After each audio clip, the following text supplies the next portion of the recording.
Wait, that didn't come through. Layers! Okay, now it did. Hello, everybody. It's important that we get our... It's important we get our stupid jokes in when we get the chains. That's right. Hello, everybody. It's your old pals.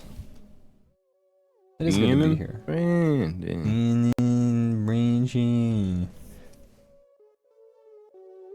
Ian, how you been? I've been good. I've been you know, trying to get shit done, been working and stuff. Right. You're a productive fella. I know that about you. I got nothing else going on, may as well, you know what I mean? Well, I mean, you got stuff going on, but it's stuff that you want to be doing. Yeah, but I understand. I understand the issue there, but I'm just saying, you know, you're busy with your own project. This is true. Well, busy again. I you know, it's not like I have to do it. It's just No, you have to. I do it. Yeah, you do all right. That's for sure. That, you know, whatever. Anyway, Brandon, what's up with you? You know,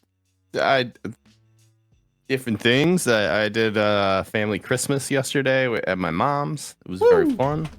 I haven't seen them in a while, so that was great. We got a kitty today because why not just get a bunch of cats, right? Wow. Why not have a bunch of them? Might as well. It's such a cute cat too. It's right here. It's wearing pajamas. I'm not gonna disturb her because she's starting to sleep. Looks like she's sleeping. Yeah, she's turning into an egg. So there's that. That's fun. Mode. She's in wolf mode. What else? I don't know. There's some new stuff going on. A couple things I shouldn't talk about on stream, but like I'll tell you later. But I won't tell these other people. Oh, well, I'll tell all these other people. I just don't want to do it on video, you know. That's fair, yeah. So there's things going on, but I'm good. Too serious. No, nothing bad. Oh, nothing bad. That's good. In fact, one might say it's good. It's good. All right. One might say that.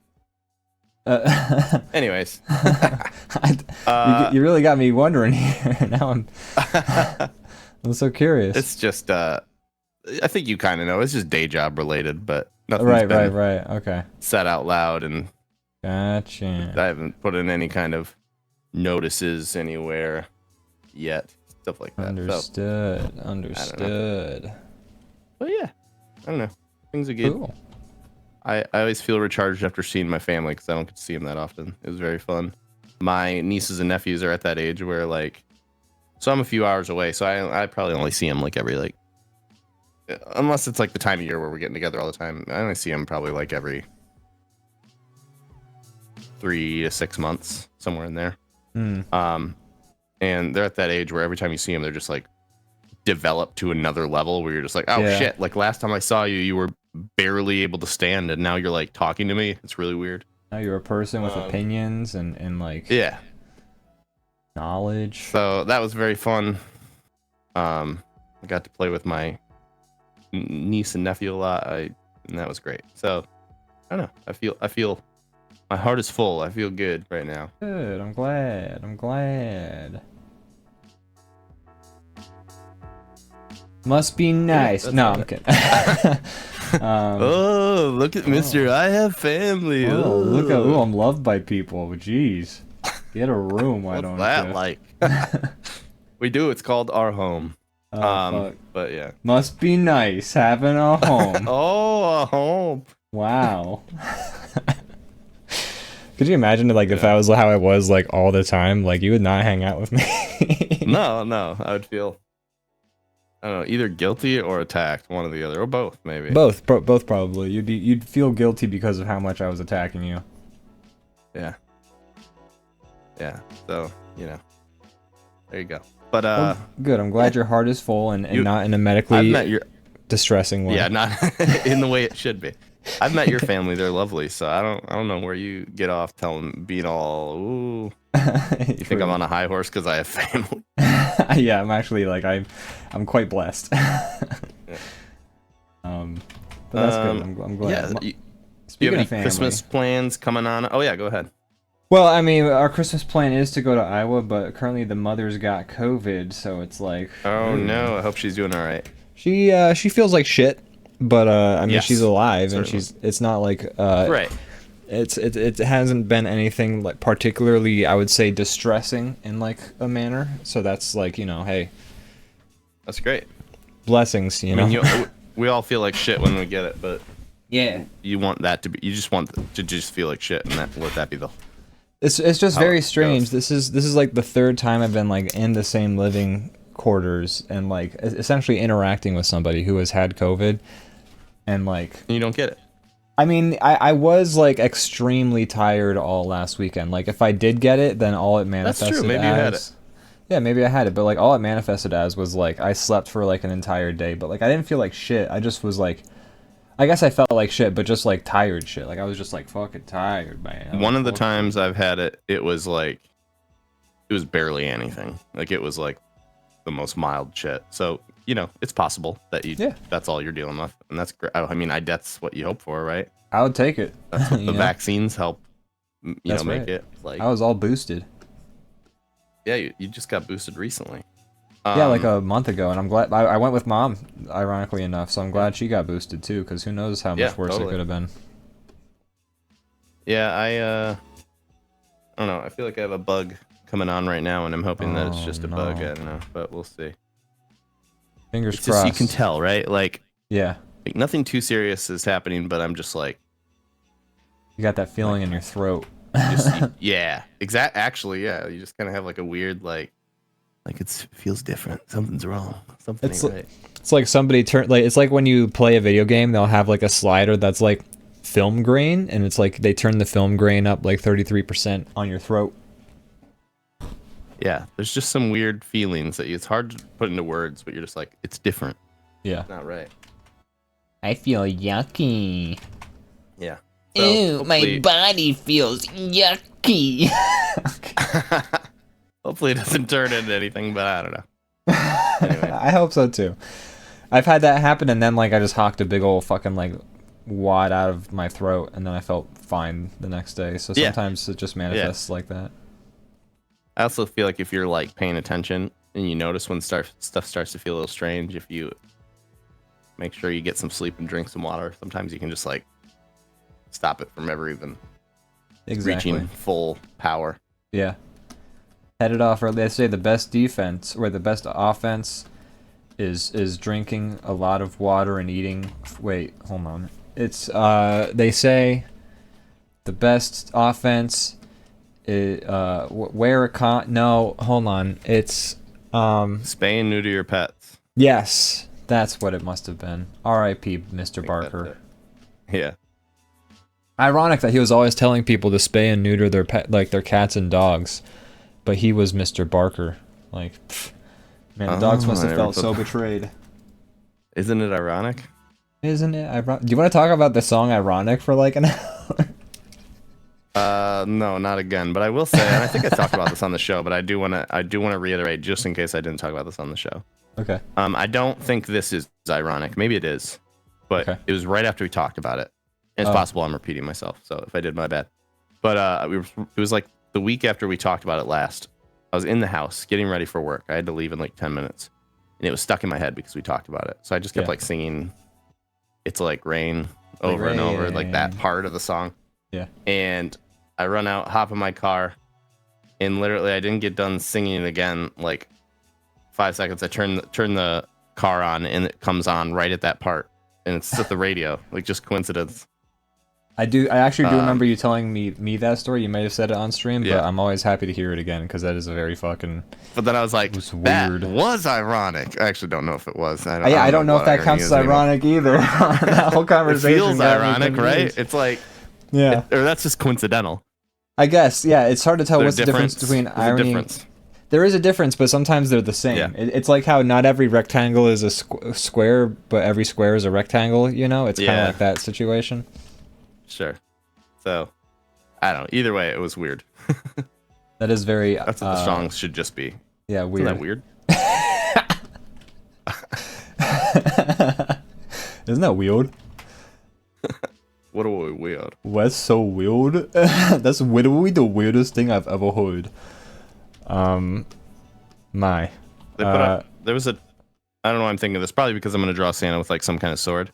But at the Game Awards, they announced a Blade video game, which sounds pretty cool. Interesting. I'm down for that. Well, they've had a Blade video game in the past, but that was when Wesley Snipes was Blade. But they've been talking about this for like multiple years now, it feels like, where they're going to have Mahershala Ali play Blade. Yeah, they are doing that too. Yeah, so that's cool. I mean, also video games Yeah. have just gotten a lot better since then. Like, Right. Superhero games especially have gotten a lot better. I think like Yes. Spider-Man and like what else was that? Batman set kind of a new bar, and so Yeah. I think stuff has been a little better. There's a Wolverine game coming out by the people who made the Spider-Man games that I'm very Ooh. excited for. Yeah. It sounds really cool. That does sound cool. Yeah, I would even argue that like movie tie-in games have improved a lot since the olden days of the PS2, you know? Like back then it was like movie tie-in games were like really shitty cash grabs, and like sure the Game Mill has pumped out a couple this year that are very famous examples like Gollum, Kong, King Rise of Kong. Skull Island, Walking Dead. All from the same company, Yep. which I mean it makes sense if they're releasing 3 of those games in 1 year. No wonder they're shitty. How'd they get all those licenses? Like, Man, here's the thing. Like, I they think won't get them again. maybe they will though. I mean, Gollum. They didn't do Gollum, but they did do the Kong, and they did do Walking Dead, and I think they did another one. I don't remember. But anyways. Okay. But what's interesting is like maybe it's actually a winning strategy that they release such trash games, because like I've seen multiple people play them just to be like, let's check out this shitty game, bro, and It's then true. they play it, and I'm like, you That is gave the them thing. $60, which is like more money than they spent on this game. Like, I mean, there was a lot of streamers this past week playing that like zombie game that finally came out that everybody thought was fake. Whatever. right, the day before. Day before tomorrow. Whatever. We talked about that on this stream, I believe, yeah. too. Like you We did. had told me about it, got me excited I was about excited it. for it at one point. Yeah. 'Cause the first trailer looked super cool. It And was a turned out it lie. was just a big scam. Yeah. And then I actually saw somebody make a video that was comparing that trailer to the very first trailer for The Division, and the similarities between those are quite striking. Yeah, actually. You know, I actually noticed that even when I thought it was a real game that was coming out. I saw those. I saw that comparison. Like, it was pretty... But hey, I mean... It seemed pretty big, you know? Yeah. But I mean, the Division game didn't end up panning out quite like that trailer did, so it was kind of like the hope was, oh, maybe this game is legit, and, well, shit. It wasn't. It's not. It wasn't And even a MMO in the end. It was just a... yeah. like a... An extraction shooter, I think, right? Extraction shooter, yeah. Yeah, that's right. So Funny. So crazy. I'm amazed that it even exists. Yeah. It seems weird. Like it seems like they. I mean, obviously, I don't think they were ever going to actually make this game. It seems to me like they started putting the game together like a week before the release happened. But, yeah, this is the equivalent of like writing your paper the night before it's due. I would say this is the equivalent of writing the paper on the bus ride to school. Like that's the level we're operating on here. But it's interesting because like, you know, they probably could have not released the game for another year or so. Like, I mean, they came out with like a bunch of release dates. I don't know. It's just like clearly this was not going to work. I don't know what. I don't, and then the studio shut down like 3 days after the game came out. And then It was something like 70% of the like purchases got refunded or something like that. Yeah. And then the studio that'll do it. re-registered under a different name. So they're gonna continue the cycle. Yeah, I think their plan is to just like pull the same grift. I don't. It's very strange. I feel like if pre-orders were allowed, they could have made money off of that. Yes, I'm actually very happy they didn't do pre-orders because that would have made the scam. Okay, I didn't know they didn't. Yeah, I don't think they did. I think the game came out in like early access, but maybe it didn't because it released for 40. But I don't know. The whole situation's like, it's a baffling situation. Yeah, I would never. There's really no reason to, unless it's like, you know, a studio that you know is going to kill it and they have some kind of perk. I might pre-order a FromSoft game. Yeah, yeah, like, you know, there's certain studios you can rely on. Still, yeah. It's probably, you know, as rare as that is. It's a dwindling number. Like, it used to be like these studios, and then slowly but surely, like, studios have been. The big studios are some of the worst ones now. The ones that you could rely on in the past. Can I make a quick? Yes, please. I'm struggling to get the angles the way I want. Here, I'm gonna take over your Santa's arms for just a quick second. What layer? Please do. Are you? Oh my god, I've been drawing on Chaps 3. Please do. On Chaps 1. All right, I've been drawing on Chaps 3, and I thought I was drawing on my own layer, but I guess I fucked up. But hey, you know, you can share my layer. Oh, I appreciate that. Share my layer. Thanks, buddy. Hello. Hello. Is it the kitty? Is the kitty there? Yeah, sorry, I'm a little distracted, but I won't let it take away from the show. Hey, look. She's just very adorable. She's so cute. She's. I know. I'm like. I feel bad for the cats that didn't get adopted, but you know, it is what it is. Yeah, no, I mean, we tried. It just honestly, both of those cats did get adopted now, and they're both that's good. in a setting that's better. Yeah, that makes me really happy. That's the thing that gets me is like when I get worried that the cat is just gonna like languish. Yeah, we were afraid. We were pretty upset about that part too, but that's so good. No, both got adopted. They're both like need to be only cats, and they are. So they basically got like all the attention, and it's good. It's exactly how it should be. That makes me very happy to hear. Well, that's good. You know, it worked out in the end. So Brandon, what have you? What sort of pop culture you been interacting with this week?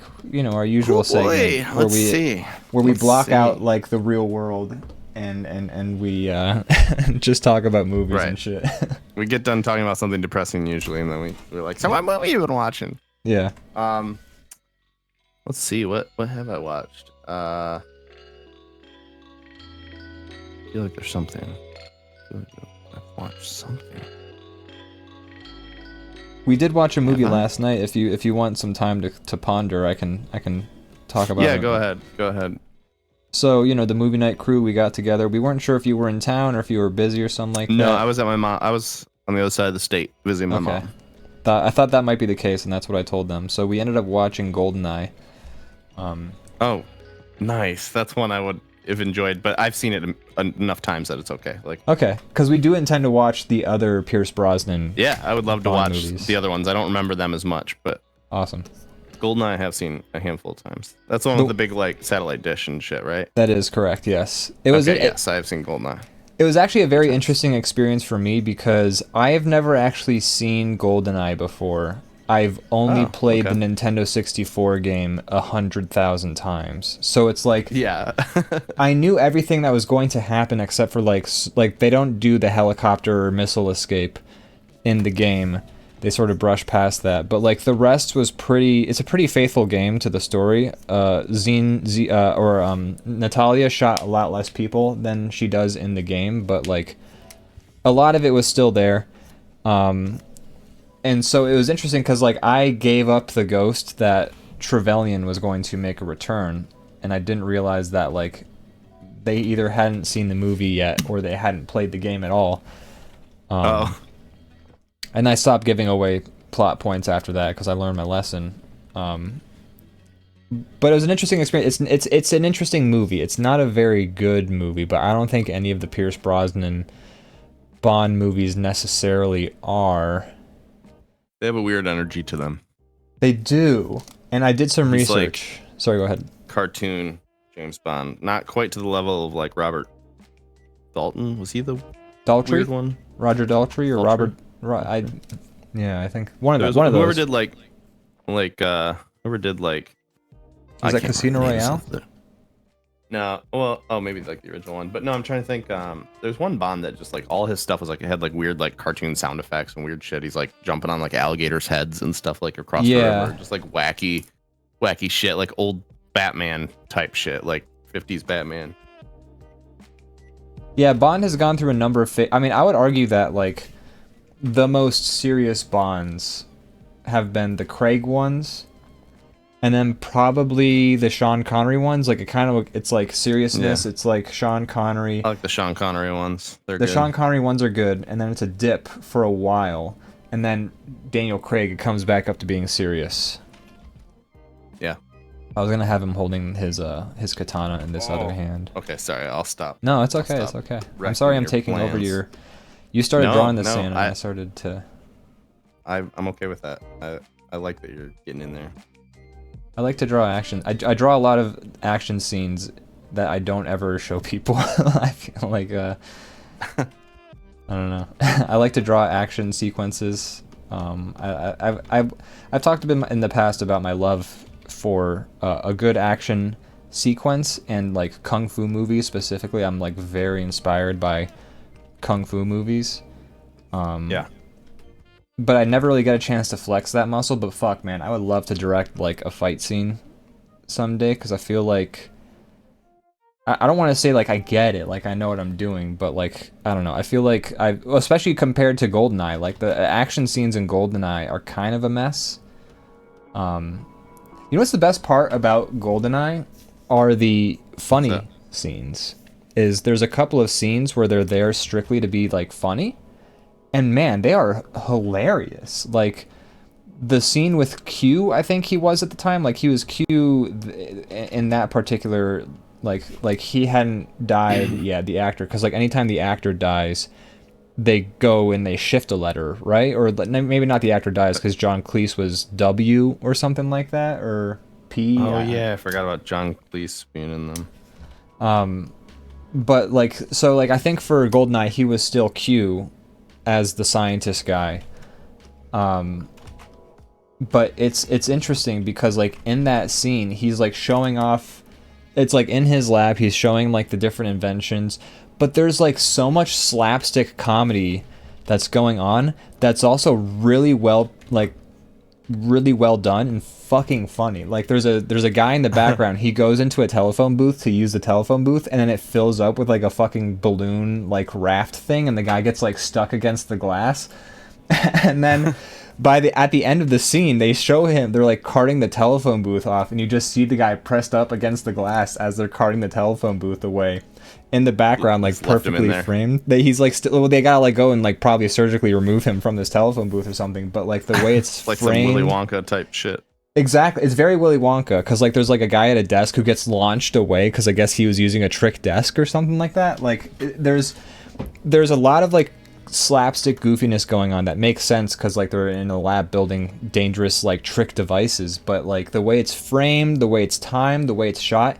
It's really funny. It's really good. Like it's very like it's a better comedy movie than it is an action movie, and it's so funny. Like I was dying laughing. It was great, and like nice. I don't remember that aspect. Oh man, for me it was the highlight of the movie was the Q scene in particular. Just like the phone booth, I think was like so well done. It like you could probably teach a lesson or two about comedic timing with that phone booth. Like it was so fucking funny. The action scenes were pretty mid. The storyline was kind of incomprehensible. But I think that's actually... Like discount Robert Downey Jr. Discount Robert Downey Jr. Wait. I don't know, the computer guy, whatever. Oh, Boris. Alan Cumming. Yeah. Oh, it was Alan Cumming. Okay, never mind. I guess that's not fair. Because he's great. But his death is also pretty great. He's got one of the better James Bond deaths in the series, in my opinion. Because do you remember how he goes out? No, I don't. He's the very last. I kind of wish we watched it with you now, but he is the very last guy to essentially like get taken out in the movie, and so like everything else has gone to shit. Like Trevelyan's dead, this, that, and the other, and like the like lab that he's like working in is like getting exploded to shit, and but he's still alive. He like peeks out from a bunch of rubble, and he's like, "I am invincible!" And then a bunch of like liquid nitrogen tanks behind him burst open and cover him in like a cloud of like, you know, liquid nitrogen smoke. And when the smoke clears, he's just like a frozen icicle man. Okay, yes. It's great. I do remember him turning into a popsicle. Yeah. It's one of the better James Bond deaths in my... Because a lot of people just like go, and because they've been shot. Or they like fall down. I can't picture they would ever go back to a silly James Bond ever again. I don't know if they could. I don't think everything's too like everything has to be so gritty now, or else it's just like I don't know. Christopher Nolan kind of fucked it up for everybody. I want to say because Christopher Nolan was like, what if Batman, but like gritty and serious, and then he did it really well. So now ever since then, everyone's like, okay, well, what if James Bond but gritty and serious? Oh, this works. Shit. What if everything? Yeah, what if everything is gritty and serious now? And I do kind of miss that. And James Bond does work at, like, I mean, the Daniel Craig James Bonds are probably some of the best James Bond movies that have existed, except from Quantum of Solace. And I actually can't speak on the rest. I haven't even seen Spectre or Skyfall or whatever the other ones that have come out with. But, like, I've seen Casino Royale, and I've seen scenes. Okay, I was going to ask. Yeah, that one's great. That one's phenomenal, in my opinion, and, like, one of the best James Bond movies, and... like they're great. I mean, again, the ones I've seen clips of the other movies, so like I know kind of what caliber they're working with. The caliber. I am James Bond. James Bond. Shake on, not stirred. But no, so like I do kind of miss that goofiness, and like the movie's not all goofy. The movie's serious half the time, but it's also like, yeah, it's an interesting movie because it's kind of threading that needle between having some really funny moments, but then also being like kind of, it's like trying to approach that gritty, dark, serious sort of tone, but it doesn't always nail it. And I don't know what it is. I have a theory as to why, and this could be completely like wrong, but Goldeneye was produced by Eon Productions, I believe, and when I checked, it was they were still like operated and like run like in Britain, like it was a British film company. Eon. Is this your production company? I wish, that would be great. Eon Newton, but you know, they were a British film company, and I ascribe it to like the Doctor Who effect sort of situation where, like, you know, the new Doctor Who series that was like started in 2006 went on for a while with like David Tennant and all those guys. You know, those, if you ever go back and you watch, especially the ones before Matt Smith, the special effects in them are pretty crappy and not well done, and they clearly didn't have like a budget to have the sort of like production you're used to in like Hollywood and things of that nature. So I feel like what James Bond after Daniel Craig, or with Daniel Craig, was probably made as part of the Hollywood machine, I have to guess, to some degree, right? Like I'm not gonna pretend. So. But you know, Goldeneye was made by a British studio, and when we were watching it, Austin was like, wow, it's weird that this movie came out in 1994, but like, you know, there were other movies that were coming out that looked and like were done better. And I think it's because they weren't quite part of the Hollywood machine yet. They didn't have like that budget. They didn't have, and maybe this is a little. I believe that.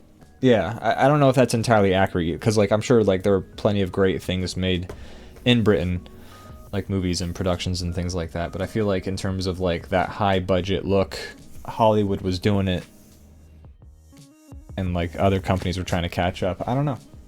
I could be completely. That's my theory, but I could be completely talking out my ass here. I mean, that sounds like it could be the case. And also, it was the 90s. You know, there's that Yeah. too. But I mean, there's still like great movies that like looked good and like were done well in the 90s even. I mean, I know, but those James Bond movies with Pierce Brosnan, they so bad. did very well. They did They amazingly. did very well. Yes. So there you have it. You know, I mean, at least in some capacity, I mean, they were successful.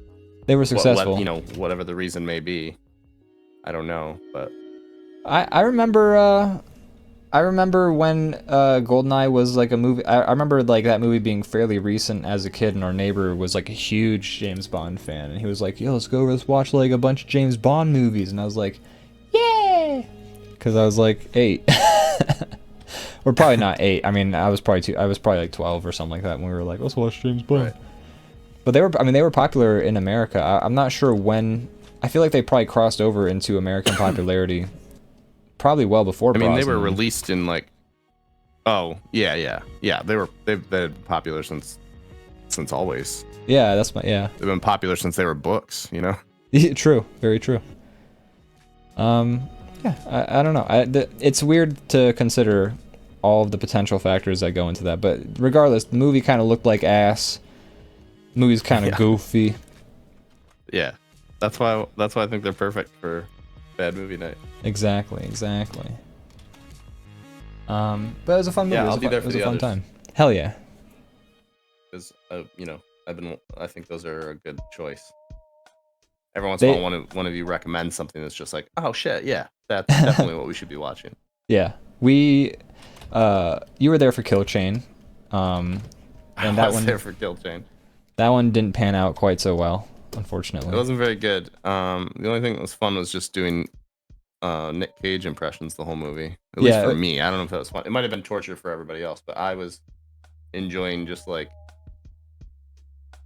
creating fake scenes where Nick Cage says the name of the movie. Yeah. That was enough to entertain me the whole time, even though it was a terrible movie. Even if we're not watching like a not entertaining bad movie, I enjoy bullshitting about it with you guys. Like that's always a fun aspect of it to me. Yeah. Like I will never be bored watching a bad movie with you guys. Yeah, I always have a good time. I just don't know how much I'm annoying everybody else sometimes, or Kyle mainly. Mainly Kyle. I have no problem with it, but you know, Kyle's got less of a tolerance for our antics than he might. I mean, it's probably a fair way to feel. I just. Oh yeah, he's still got the patience of a saint to put up with us as much as he does. Yeah. Kill Chain. We should talk about Kill Chain a little bit. I feel like we could talk about that for like, unless you've figured out what you were going to talk about. You know, we started talking about Goldeneye. No, I'm even further away from it now. I don't remember. Ah shit. But, maybe I should have let you had some time to No. ponder. I don't think it was anything interesting or like important. I was just trying to think of something to talk about. But gotcha. Yeah, Kill Chain was dumb. Something. Yeah. I don't know. It just felt like I don't know. Felt like a student film almost. Yeah, it was very simple. The only thing that the dialogue kept reminding me of like Shyamalan movies, how everybody just like is trying to do that like quick, like snappy, like everybody's talking like they're like in a movie. Yeah. And it's supposed to seem like cool and like smooth, but it just feels awkward and weird, and nobody would ever say that in a movie or in real life. I don't know, it's just like so like unimmersive type thing. Yeah. I have a friend who I was like very good buddies with in college, and he was like studying to be a film major, and his favorite director was Guy Ritchie, and he was really obsessed with Guy Ritchie movies. And Guy Ritchie has a way of making movies with like dialogue and stuff. Like he like especially his what's the word I'm looking for? His like classic Guy Ritchie movies. He's got away with the dialogue and the editing and the characters where like it works, you know. There's a style. He has a style, but he's been kind of like not getting a chance to do, or maybe he's been breaking away from those kinds of movies in the last 10, 15, 20 years, something like that. So he kind of had that period where he was doing like those British gangster movies, but he's kind of stepped away from that, and like, you know, his style becomes, I think, less apparent as time goes on, which is fine, you know. But so I had a friend who was like really obsessed with like Snatch and like Lock, Stock and all those movies. I love Snatch. Snatch is a great movie. I mean, there's a reason to be obsessed with it for sure. But so like he was like, you know, I was very good friends with him and I love the guy. You know, talked to him like in the last couple years, and you know, still a good guy as far as I know. In my limited experience with him lately, but I you know, I assume he's a good guy. But he when we were like buddies in college, like I would see his films, and like he was definitely trying to make Guy Ritchie type movies, but like, you know, they weren't as good. But he's not Guy Ritchie. Yeah. He's not Guy Ritchie, and so it's like, you know, bless his heart, he was trying his best. Yeah. And that's kind of the vibe I got from like the watching Kill Chain. Really gave me flashbacks to watching my buddy make like Guy Ritchie wannabe movies. You know what I mean? Yeah. I got that kind of sense out of it. Yeah, it's like some of the directors became big fans of like, and I mean, obviously we're all big fans, but like, you know, they're directors who are big fans of like Guy Ritchie or Quentin Tarantino or like Coen Brothers, like dialogue heavy movies where two characters can just sit down and talk at a table for like 20 minutes and it's riveting. And yes, it may be like movie talk that's not realistic, but it's still like great dialogue, really interesting, really paints a picture of who the characters are just by them chatting. And all these people try to copy that, and a lot of them fail, and it just creates these weird, awkward, like boring scenes. Like everybody's just got like these jokes that like are so like not only are they not good and worth the effort, but like they're so like not anything anybody would ever come up with like on the fly. So it just takes you out of, I don't know. It's like a weird, I don't know how to describe it. It's like a weird unreality almost. And like they're not trying to make realistic characters, but they're also not nailing the vibe they're going for. So it creates just like this weird unreality. I don't know. Also, I just want to say Mad Lad in the chat saying Santa Bomb is killing Parson Brown. That's right, he is. About time. Yeah, asshole is getting away with fake marrying people for far too long. Is that what he does in the song? I don't remember. I don't know. Is Parson Brown like you want to date yourself, you want to date your art, reference just a random guy in your art, and then 100 years from then, people aren't going to know what the fuck you were talking about. I'm going to Google Parson Brown. Parson who? Because I know a parson is like a priest. We have, for sure. So maybe that's just it. It's just like the local priest. Yeah, I think they're just saying like, we can pretend he's Parson Brown. I don't know if they're being specific. It might not be. But I don't remember what it meant, and it's weird. Yeah, okay, so it's just like a fucking... They're saying let's dress the snowman up like our priest. Our local priest. In town. Yeah. Yeah, okay. They're just having a little fun. Just being cheeky, just being little kids talking about marrying each other. That's right. Just being little cheeky kids. Mr. Snowman. We'll have lots of fun with Mr. Snowman. That's right. I have a lot of fun with Mr. Snowman, but then my dick gets really cold. Oh, yeah. Wait, hold on. What we talk? Sorry, what were you gonna say? Bro, you fucking snow. There's worse things to fuck. Like True. There's also better things to. Yeah, exactly. It's somewhere in the middle of the spectrum. Maybe on the lower end, because you do risk hypothermia of the extremities. Definitely on the lower end. Frostbite. Yeah. Of your penis. Frost.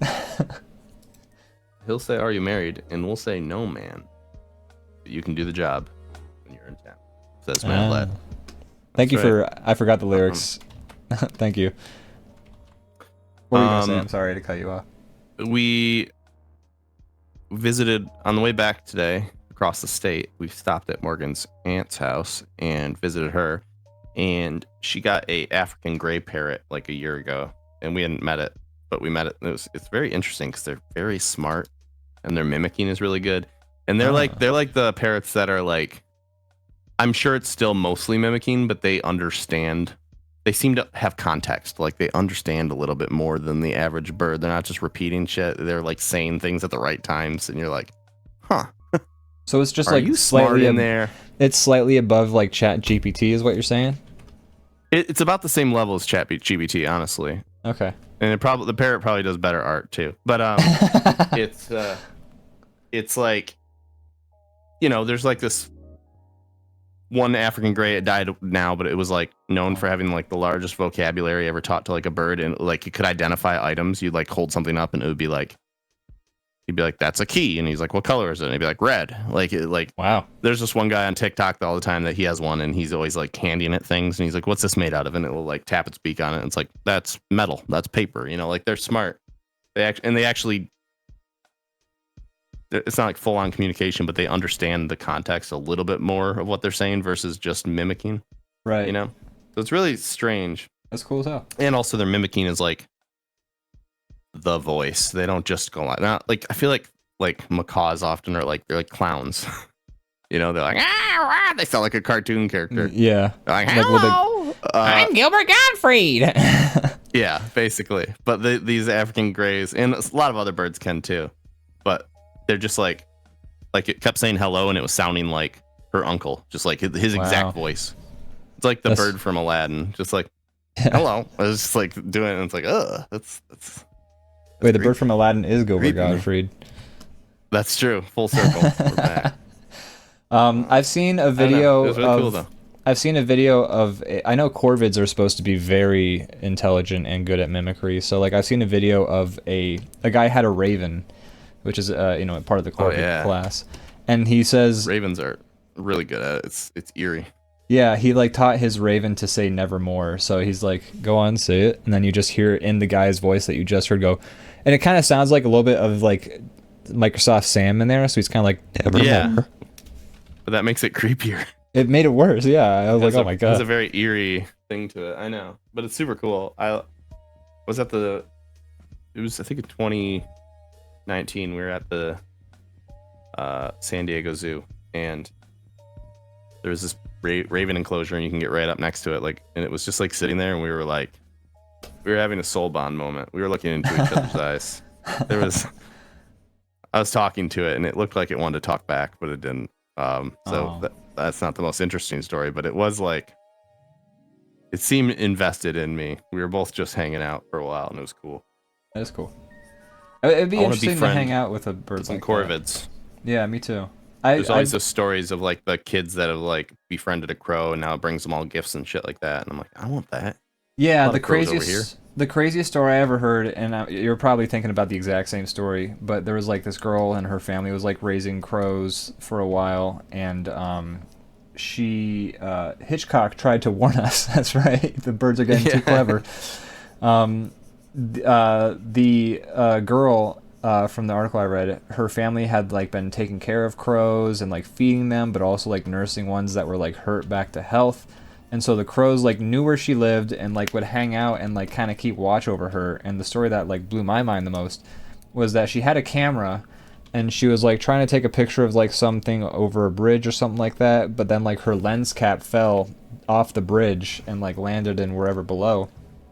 And then when she went back to her house, she found her lens cap at her doorstep. So the crows saw her drop the lens cap, saw that she like was sad that she lost the lens cap, and then like went and picked it up and got it for her. And I'm like, that's so cool.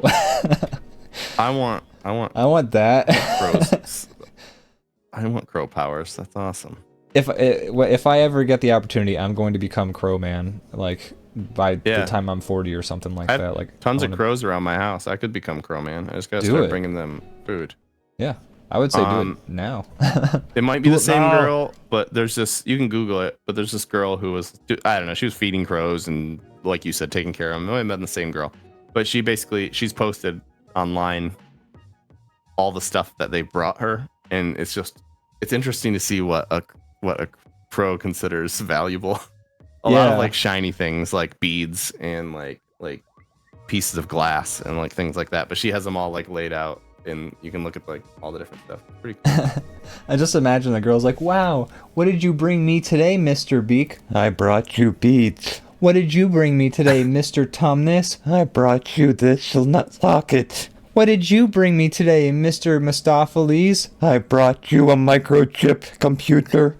Oh, thanks. It's like, oh, sorry, the bead loses. Try again tomorrow. Sorry, oh, the bead man. loses. Would that be a lesson to all of you? Yeah. I don't take good gifts. That's right. This guy who brought me the What the fuck am I gonna do with a bead, you idiot bird? This is a GeForce 4090 RTX. Aw, thanks. Now I can play Cyberpunk. Very hard to get with that chip shortage, but they found a way. Yeah. I got it off of a scalper. People think AI is the threat. No, heard of Skynet? You know what's in the sky? Bird, says Mad Lad. That's the real These are Skynet. great points you're making. You're making Yeah. really great points. We gotta keep an eye on these birds. Yeah. They're definitely keeping an eye on us. They are. Watch the They sky. got all our lens caps. I just you ever see the movie Sky Captain in the World of Tomorrow? No. But I remember it being like famously green screened like to the nth degree. Yeah, it's one of those movies that like none of it looks real, but it's kind of it's like the style of it almost like how Sin City looks the way it does, you know? It's like it's not trying to be. So I kind of appreciate it. Stylized. Yeah, like I kind of put it on the same level as Neil Gaiman's Mirror Mask, which also looks hella fake, but it looks every frame of it is very cool because they're trying to just make it look trippy and weird. And Sky Captain's kind of like that. They're going for like a fake pulpy sort of look to it. I like it. It's been a long time since I've seen the movie. I don't know if it holds up, but I remember watching it. I thought it was regarded as a bad movie. I didn't realize. It is. It's people regarded as actually... a. No, I mean people say it's a bad movie, but I liked it. So I don't know. Maybe I'm wrong. Okay, cool. Well, no, I mean you're never wrong for liking a movie, even if the rest of the people say it's bad. idiot for liking the thing I like. Don't let it happen again. You better ask people if you're allowed to like something or not.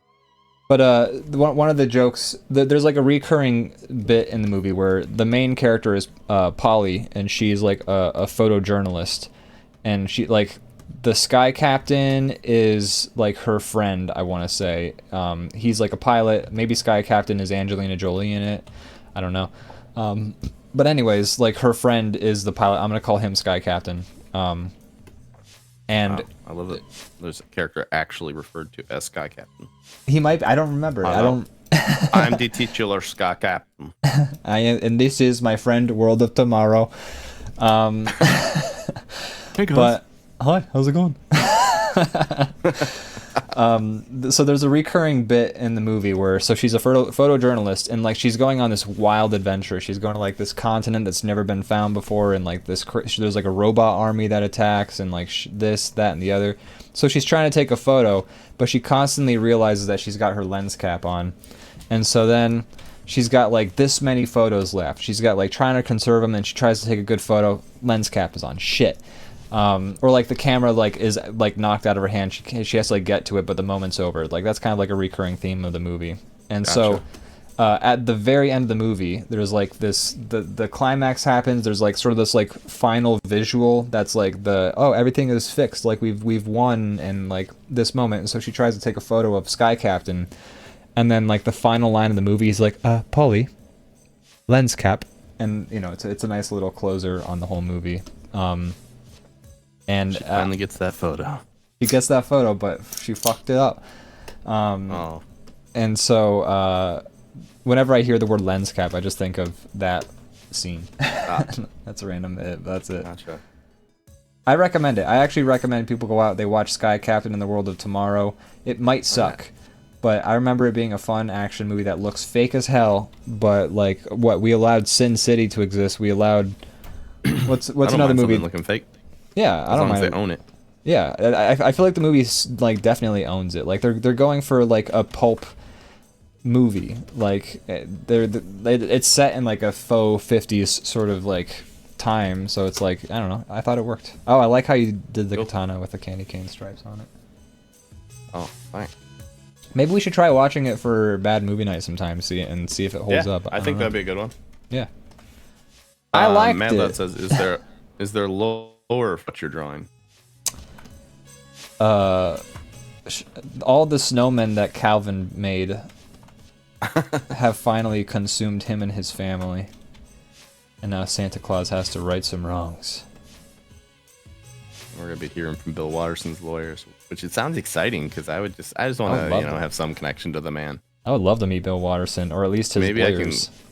Maybe I can convince his lawyers to tell me where he is. Wow, I'm getting sued by Bill Watterson. Actually, though. Yeah, that'd be amazing. I'd actually be thrilled. I mean, I'd be like emotionally destitute, but I'd be thrilled. This is the closest I will ever get to the man. Let's just start selling some Calvin and Hobbes merchandise and like get. There you go. He'll find us. Yeah. He'll just appear. He'd be like, "You motherfuckers!" If you steal it, I will come. Just like you turn around, like he breaks your neck. I mean, I'm so happy that Bill Watterson is just getting to live his life. That's dope. That's amazing. But at the same time, it sucks because don't know anything about him. I can't consume any like interviews or anything from him, and then it's just gonna be one of these days we're just gonna get some real bad news, and it's gonna make me sad. Well, did you ever see the Pearls Before Swine comics that he made? Yeah, I've seen a few little like things he does every here and there. Yeah, I thought that was very cool of him to do that with like. Yeah. Pearls Before Swine guy is pretty cool from what I've read and seen of his work. Yeah. So I was like, hey, he picked a good one at least. Yeah. But yeah, but you know what? Fuck it. He stayed a real one till the end. I know. Like, I'm not upset with him at all. It's just greed. I just want to. You're the greedy one. More. Exactly. Yeah. I don't feel like he should give in to my demands. I just want to know more about him because he's like one of my biggest influences. Yeah. But yeah, no, I think he fucking did it right, you know. Oh yeah, for sure. How awesome. I mean, for all we know, he could be making a bunch of comics under a pseudonym, which would be true. Kind of like, I mean, honestly, that'd be the way. It'd be like how what's his name? I can't think of his. Jason Alexander. You know, after he finished Seinfeld, like he had a hard time getting work where people weren't trying to get him to just be George Costanza. And he's like, you know, I'm a classically trained actor who can do Shakespeare. And they're like, no, but be the funny, shitty guy. The oaf. Yeah. And you know, he can't quite disappear and become a new face. He can't pull a Chris Gaines, you know. But you know, Bill Watterson, for all we know, he's been making. For all we know, Bill Watterson wrote Invincible. Maybe Bill Watterson is the pseudonym. Maybe it's like like Jason Leto or something. Like yeah. He called himself Bill Watterson. Yeah. Maybe what if his name is Bob Drylandinson? Wow, the answer is right there under our noses this whole time. We didn't see it. If only we'd known. Mad Lad says, "How dare he not give Brandon a one-on-one interview?" Exactly. I know. You know, I think if I keep bugging him with letters, he'll eventually give in. It'd be cool as fuck if we got The trouble is knowing where to send them. Yeah, it'd be cool as fuck if we got like him to do an interview with DrawBomb. You know, like, hey, do you want to do an interview for a shitty YouTube channel nobody watches? Yeah, okay. Why not? Yeah. Yeah, I'm you, sure no one watches you. Yeah, it's like no one will even know I did it. We should make some DrawBomb pissing on stuff details. We should and sell them. Actually, that would actually be really funny. That was such a weird time period. Like, they were just making knockoff Calvin and Hobbes merch that was like just, I don't know. That's weird. You still see them out there in the wild every so often. Do you really? I haven't seen one in so long. Oh. I see a lot of ones where it's like stick figures and it's like, this is my family, and it's like they have like a mom and a dad stick figure and then like a stick figure for like every person or dog that's like part of the household. Those definitely exist too. Those are the ones I see the most nowadays. Maybe the real Bill Watterson was the friends we made along the way, says Matt Ladd. Could be. Could be. Maybe the real Bill Watterson was all the imaginary tigers. Okay, actually, let's talk about it. Hobbes. It's time we finally did, you know. What was Hobbes Calvin's imagination? Or did that mofo turn into a real tiger when no one was looking, and only when no one was looking? This is imagination. Is that your answer? Yeah. Oh, okay. Yeah, yeah. Although, I mean, gotta say, like, kid's smart. Yeah, I know. But the way he, like, speaks is what made it so entertaining. And also just, like, the contrast, because he'll do, like, the dumbest shit in the world, but then he talks like that. Yeah. Yeah, he's very much, like, it's interesting, because Calvin is the id. I'm not trying to do an Austin bit right now. He's, like, legitimately... You're gonna summon him. He's just gonna appear. I know. But it's legitimate. Like, Calvin behind is... us like the Undertaker. Calvin is, like, I'm not even trying to, like, be, like, doing a callback to Austin right now, but... Right. No, is, I know. I know, but, like, I'm just saying, like, he is the id. And then Hobbes is the... I would say Hobbes is the ego. I would say the ego, because the super ego is the super ego also like the subconscious? I don't know. I don't know my like psychology that well. Because I know that id is just like your base impulse, like I want to set this thing on fire. That's your id talking, and then your ego is your mind saying, "Hey, maybe we shouldn't set that thing on fire." And then your super ego is, why do I want to like set that thing on fire, right? And for all we know, like that's a completely outdated concept, because I mean Sigmund Freud, not everyone even agrees with everything that, I think that was like a Freud concept, but not even everyone agrees with what Freud's conclusions were. Because a lot of people were like, what? I want to fuck my mom? No, dude, I don't want to fuck my mom. Well, you weirdo, Freud. That's You're just my id fucking... talking. Yeah. You're so fucking weird, Freud. Alright, so hold on. The ego is your conscious thoughts. The superego is your subconscious, and the id are the guys who made Doom. Oh. id Software. Yes. Which is actually a very major fitting part. name for the company that made like a game where you just shoot demons like endlessly in a game. Like that is actually it's a very good name. That's true. Never thought about it that way.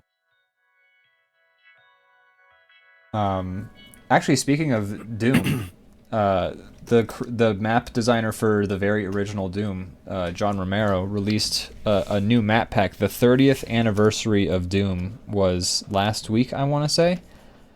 Yeah, you were telling me about this. Okay, yeah. So they But I mean, you can talk about it on the show. I was just saying. No, it's the magic's gone.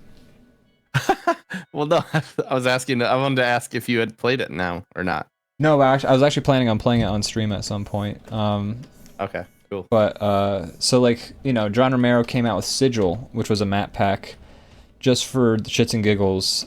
Maybe it was for the 25th year anniversary or something like that. I don't remember. It feels more recent though. But Sigil, where he sort of just like was like, hey, here's 9 more levels of Doom. And I was like, this is great. And I actually played through them again this morning. And I gotta say, there's some well-designed maps. The guy knows what he's doing. Nice. You You just left a big brown booger on one of the snowmen. Did I really? What the hell? What the hell? What in Slay Hail? Hey, Leviathan Dens here. Damn, sorry, we's late again. Got caught up redoing the computer room. No, that's all good. You can not pop a big in deal. whenever works best for you. We're happy you're here.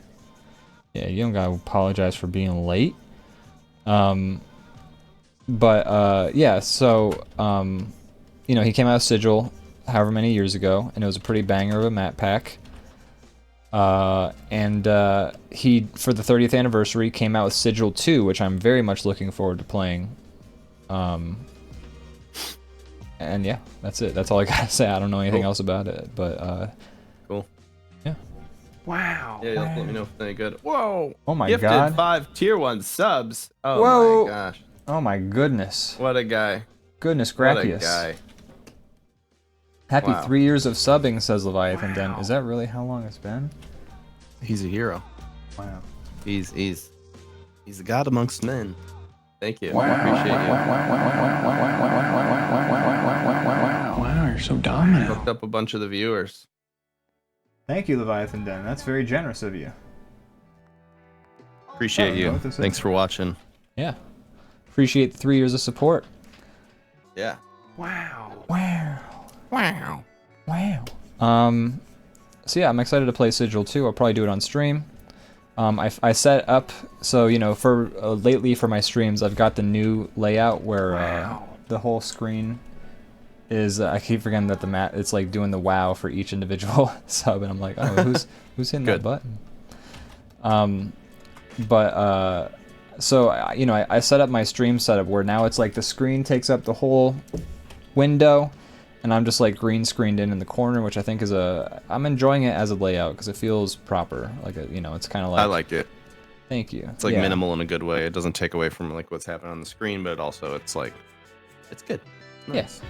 I just felt like, yeah, the last one was just a lot of border, and I was like, man, you know what? Yeah.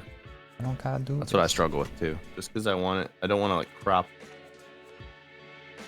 the image, but I still want to include some stuff. But I think your way of doing it is good. I like it. Thank you. So with that setup, you know, I've got the green screen going on. I have got the Doom setup still updated so that, like, you know, your idea was great of putting my head where Doom Guy's head is, and but I've got, since I'm green screening, I've got like a little. It's gonna look better. It's gonna look even better than it used to. You should do some streams where you wear your green suit and have it just be like a floating head. That would be great. In the right context. I don't know what that context would be, but for a certain game where you come with a bit or something. Yeah, what would be a good context for a floating... I feel like a good context for a floating head would be... a Headless Horseman game. I don't know, man. That's a good question. Any game where there's just like a head for a character, like Lollipop Chainsaw, God of War. I don't know. You could do like a next spooky season. You could do like a true. Yeah, like a drawing of like a guy holding a head, and then you could just put your head underneath it. That'd be pretty great. The head. Pretty solid right there. Like that. I don't know. I don't know. Put your head on a pike. You could do something. I'll figure it out. Maybe we'll do like a segment when we come. It's one of these times where like we do like a what was the genie from Pee-wee's Playhouse? Oh, is that the Great Gazoo, or is that's from Fred from the Flintstones? Yeah, I can't think of his name, but he's the guy that goes mecha like a high, mecha hiney ho. That's is that the one. right? Yeah. Yeah. That's the one. That's the one. I don't know. Speaking of the we'll one, figure it out. Mad Lad says this new layout you got is the one, which is a funny callback to when I was playing Resident Evil 8, and I kept dying on boss fights, and I was like, "This is it. This is the one," and then I would die, and I'd be like, "This layout's is a real big little Gary." That's right. It's a big little Gary. Ask me. Man, that was a fun game to play on stream. I'm glad I did it on stream with people. Yeah, I watched almost all of that. It's hard for me to usually be around for someone's like full playthrough of a game, but I was there for most of that one. I was enjoying it. I'm glad it was a good time. I thought that game was fucking great. I was really thoroughly enjoying myself. Good. I'm glad you did. I actually just have a great idea for this bomb. I think you might be on the same track. The ornament? Oh, that's even better. Shit, I was gonna make the wick a candy cane, but making it into an ornament is brilliant. No, I like the ornament way better. Okay. So only problem I have with the new draw piles is whenever I switch to my eraser by flipping my pen, it doesn't switch back automatically. Oh, that's an interesting one. It's annoying. Can I tell you my secret? And this one's... Tell me. So, like... And this is actually... So, I want to say for, like, 7 years or now or so, I have not used the eraser nub for my pen. I know a lot of people don't. Because, for Clip Studio Paint, the way I have it set up is I change the keyboard shortcuts. So, if I'm using, like, my brushes that I use, I make that Q. And then if I want to switch to the eraser, I just hit E, and then I can just rest my like pointer finger and my ring finger on Q and E, and like it's even quicker because I just like, you know, you press one or the other and you flip them. And then if I want to hit the space bar, I just like press my palm down on the space bar button, and I'm, you know. So for this program, what I do is it's slightly similar, where I have my pinky finger on B, which is brush, and then if I want to switch to the eraser, my middle finger is on E for the eraser, and then that's how I sort of expedite Just it. use my dang buttons that are on the side of my Cintiq. I also haven't, like, I feel weird that I have these buttons on the Cintiq, because I'm like, I'm assuming I'm paying extra money for these buttons, like, but I don't use them at all. I don't touch them. It's Maybe weird. that's what I'll do is I'll slap it, because right now the way I draw is my hands my arms are crossed. I have this hand on Control Z to undo, and then I draw with this. And Interesting. I just rest my arm on my other arm, and that's that. Interesting. But I have undo on. I have it hotkeyed. I just don't use it. But I have a button on the screen. I can just keep my hand right on the left side of the screen.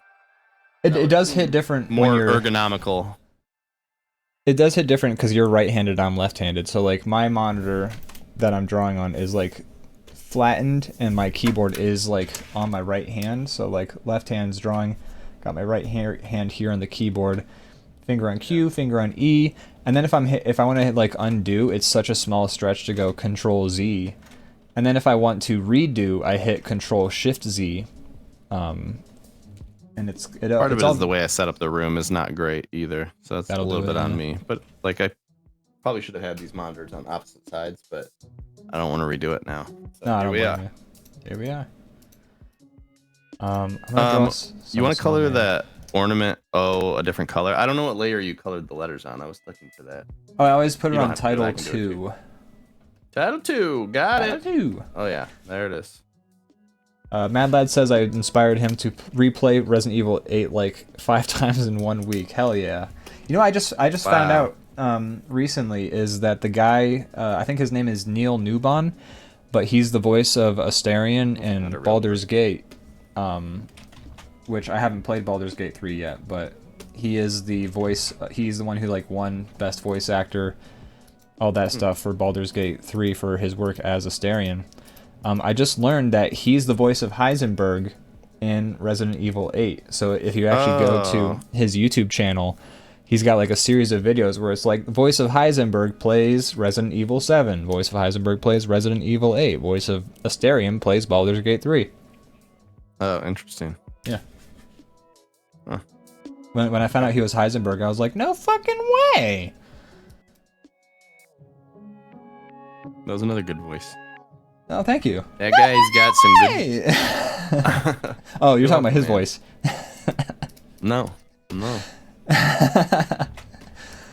Heisenberg was great too, and I mean, he had one of my favorite lines from Resident Evil 8, which is where he calls Chris a boulder punching prick or something like that. We talked about it a lot after, because we just played the boulder punching game. Yes, we did. So when that moment came up, it was funny again. It's I always guffawed. funny, but... It's a great... I like it because, I mean, Resident Evil 7 and 8 are very serious games. They don't have quite the pulp...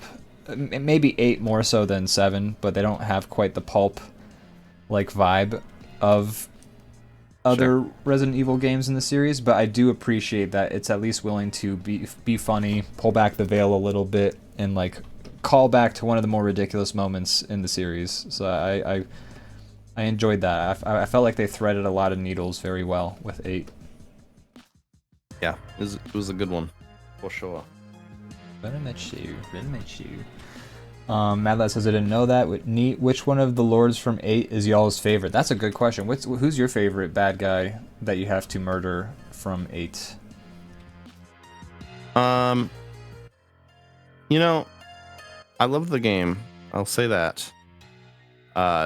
This is no disrespect, but it does kind of, to me, feel like they gave Lady Dimitrescu, like, they fleshed her out so heavily, and then the rest were kind of like... Yeah. Blap, blap, blap.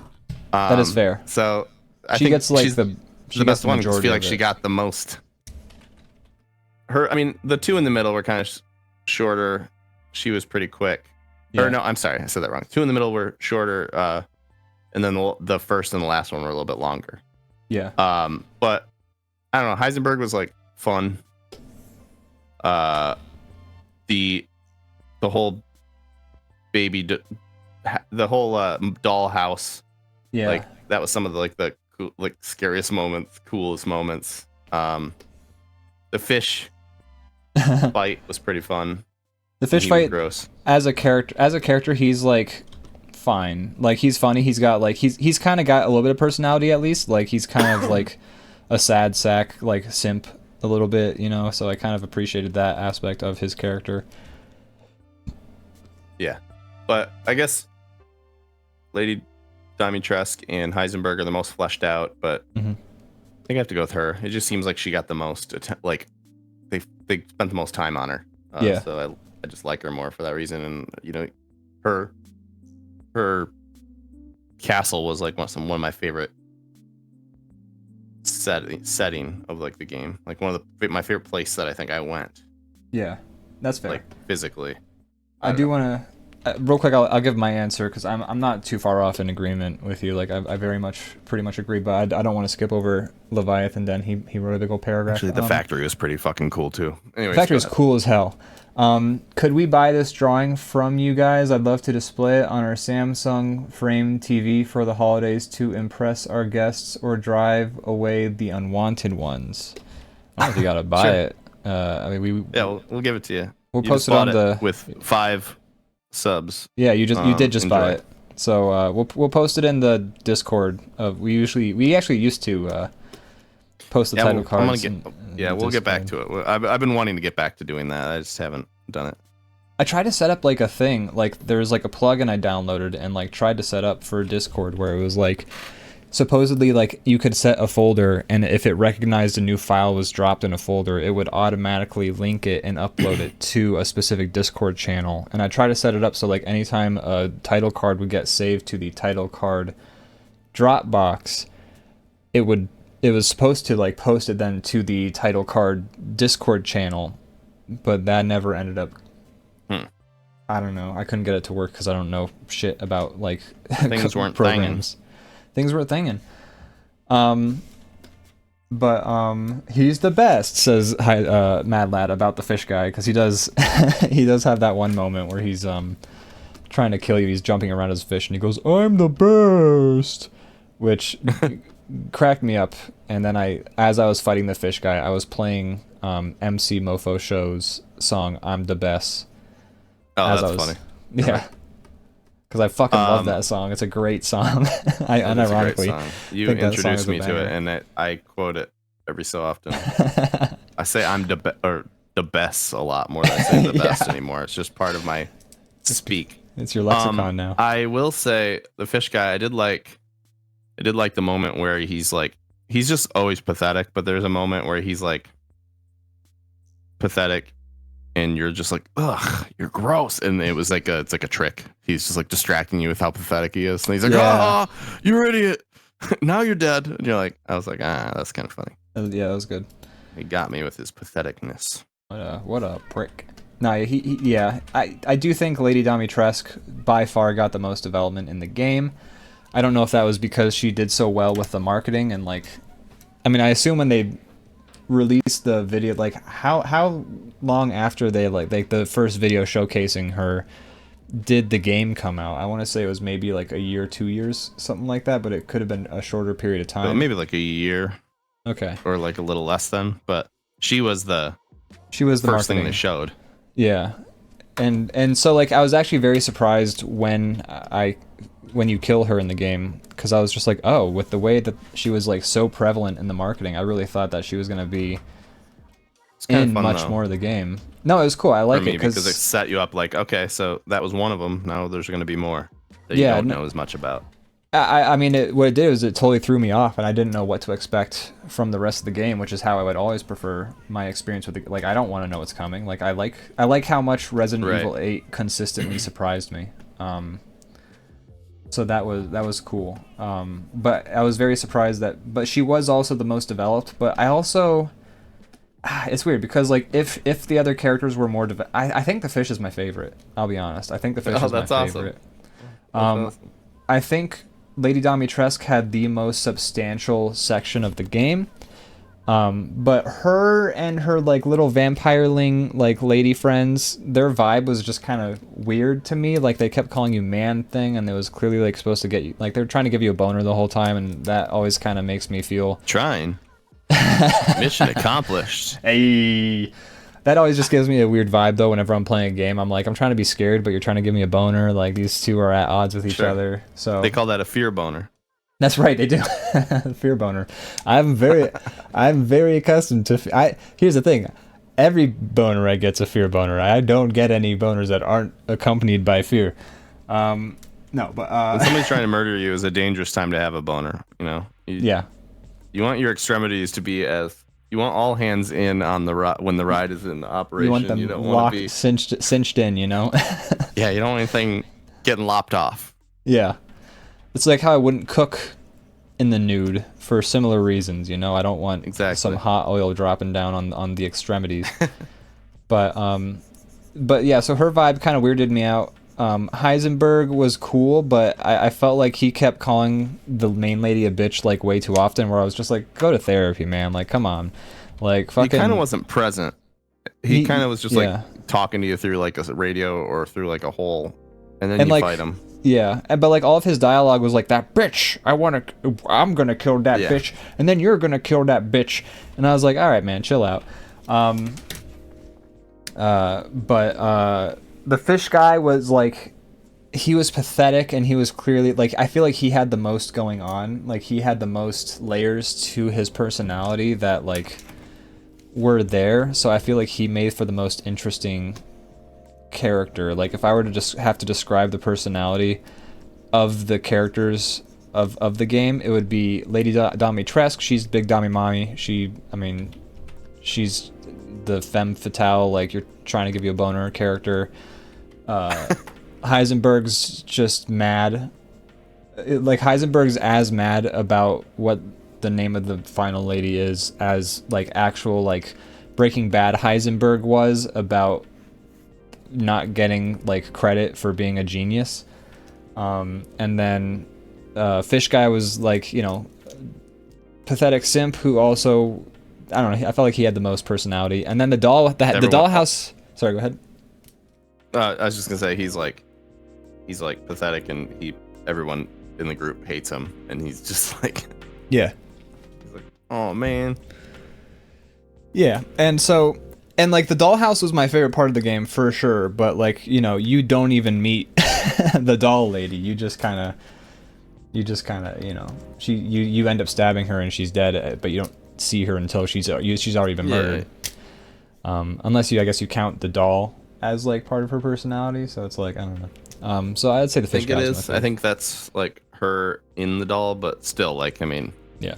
You stab her in the head with some scissors, and that's about it. I mean, you could surmise that all the stuff you're seeing is stuff she's creating all that, but still, you don't really. That one doesn't go too in depth. Mad Lad says all of them get a whole lot more fleshed out if you read all the notes. Yeah, I don't know if they get fleshed out in terms of personality. Maybe like you kind of find out. Maybe Heisenberg a little bit. I guess all of them. I don't know. I also don't think reading notes is the best way to flesh a character out. Like anyone, like anytime a game is like, you know, Dead Space for instance is a game I love, but all of the characters that you like sort of meet or like find dead is more accurate. You just kind of like get their backstory in notes, and that's never going to be as engaging as like your character actually interacting with them and things like that. So I don't know. I don't think that Resident Evil 8 is great because of the strength of the like bad guys. I think it's just a great experience with like a lot of really fun moments and cool bait and switches, and it's just a fun ride is really what I can describe it as. Mad Lad says the dollhouse is great the first time. Subsequent playthroughs make it more of a turn your brain off and run through it sort of bet. True. That is true. Yeah, very true. Yeah, I replayed it for the first time when you were playing it, and yeah, it wasn't really. It was pretty easy. I knew how to dodge the baby, and Yeah, that's the hard part about a like, scary game. oh. Is like the baby is like by far my favorite moment of that game, but it's like you can only get that experience like once, you know, once. Yeah. That's the hard part, is it's very fleeting, so it's unfortunate, but I mean you can make moments that don't really have replayability, and that doesn't make them bad. I mean, as long as it was one of my favorite moments of the game, but but yeah, it does lose its fun the next time around. For sure. That was one of my favorite, like that baby was one of my favorite moments like of games, I would argue, is like that shit was a thrill. I loved it. And obviously you weren't the only one that felt that way, because you saw your chat the moment you like got to the house. Everybody's like, oh, this part. Yeah. This part. And you're like, what does that mean? Why are you guys saying that? Yeah, why is everyone acting like I'm at a big moment here? And yeah, it lived up to the hype, I would argue. And you know, like again, you can only experience that once, but like you can only watch a great movie once. You know, you can like, you know, I love the movie Fight Club. You can only experience it for the first time. You can rewatch it, but yeah, exactly. You can only really experience that raw finding out about something the first time, and you know that's why you have to watch somebody else experience it. That's the only way you can get it kind of fresh again, because you have to like absorb their like raw emotions to things, and you're just like, okay, I got to feel that again. I got to feel that feeling. Yeah, true. I felt the first time. That is, I think, why people like Twitch, is because you do get to have like that sort of genuine moment of like, my thing I love, ha ha ha, get to see them do it too. So I get it.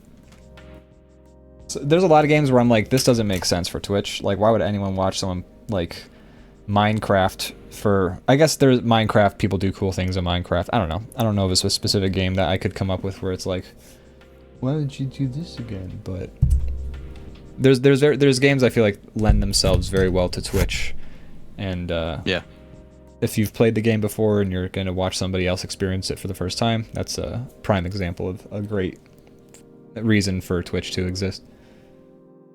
Mad Lad says, this is why my personal favorite horror game is Alien Isolation. The AI of the alien makes it stay engaging on repeat playthroughs. Yeah. And funny enough, I was going to do it during Halloween, but I didn't get around to it. But I'm going to continue playing that in VR. It's a mod I got. And you're going to watch me make pee-pee and poo-poo on the screen, which I think is not against TOS anymore. I think you're allowed to do that. They changed it recently. They changed it, but then they partially walked it back. I know. It's so confusing. Yeah. Like, no, the people like the moment they change it, people are like, "All right, doors open," and they're like, "Whoa, whoa, whoa, whoa, whoa." Yeah.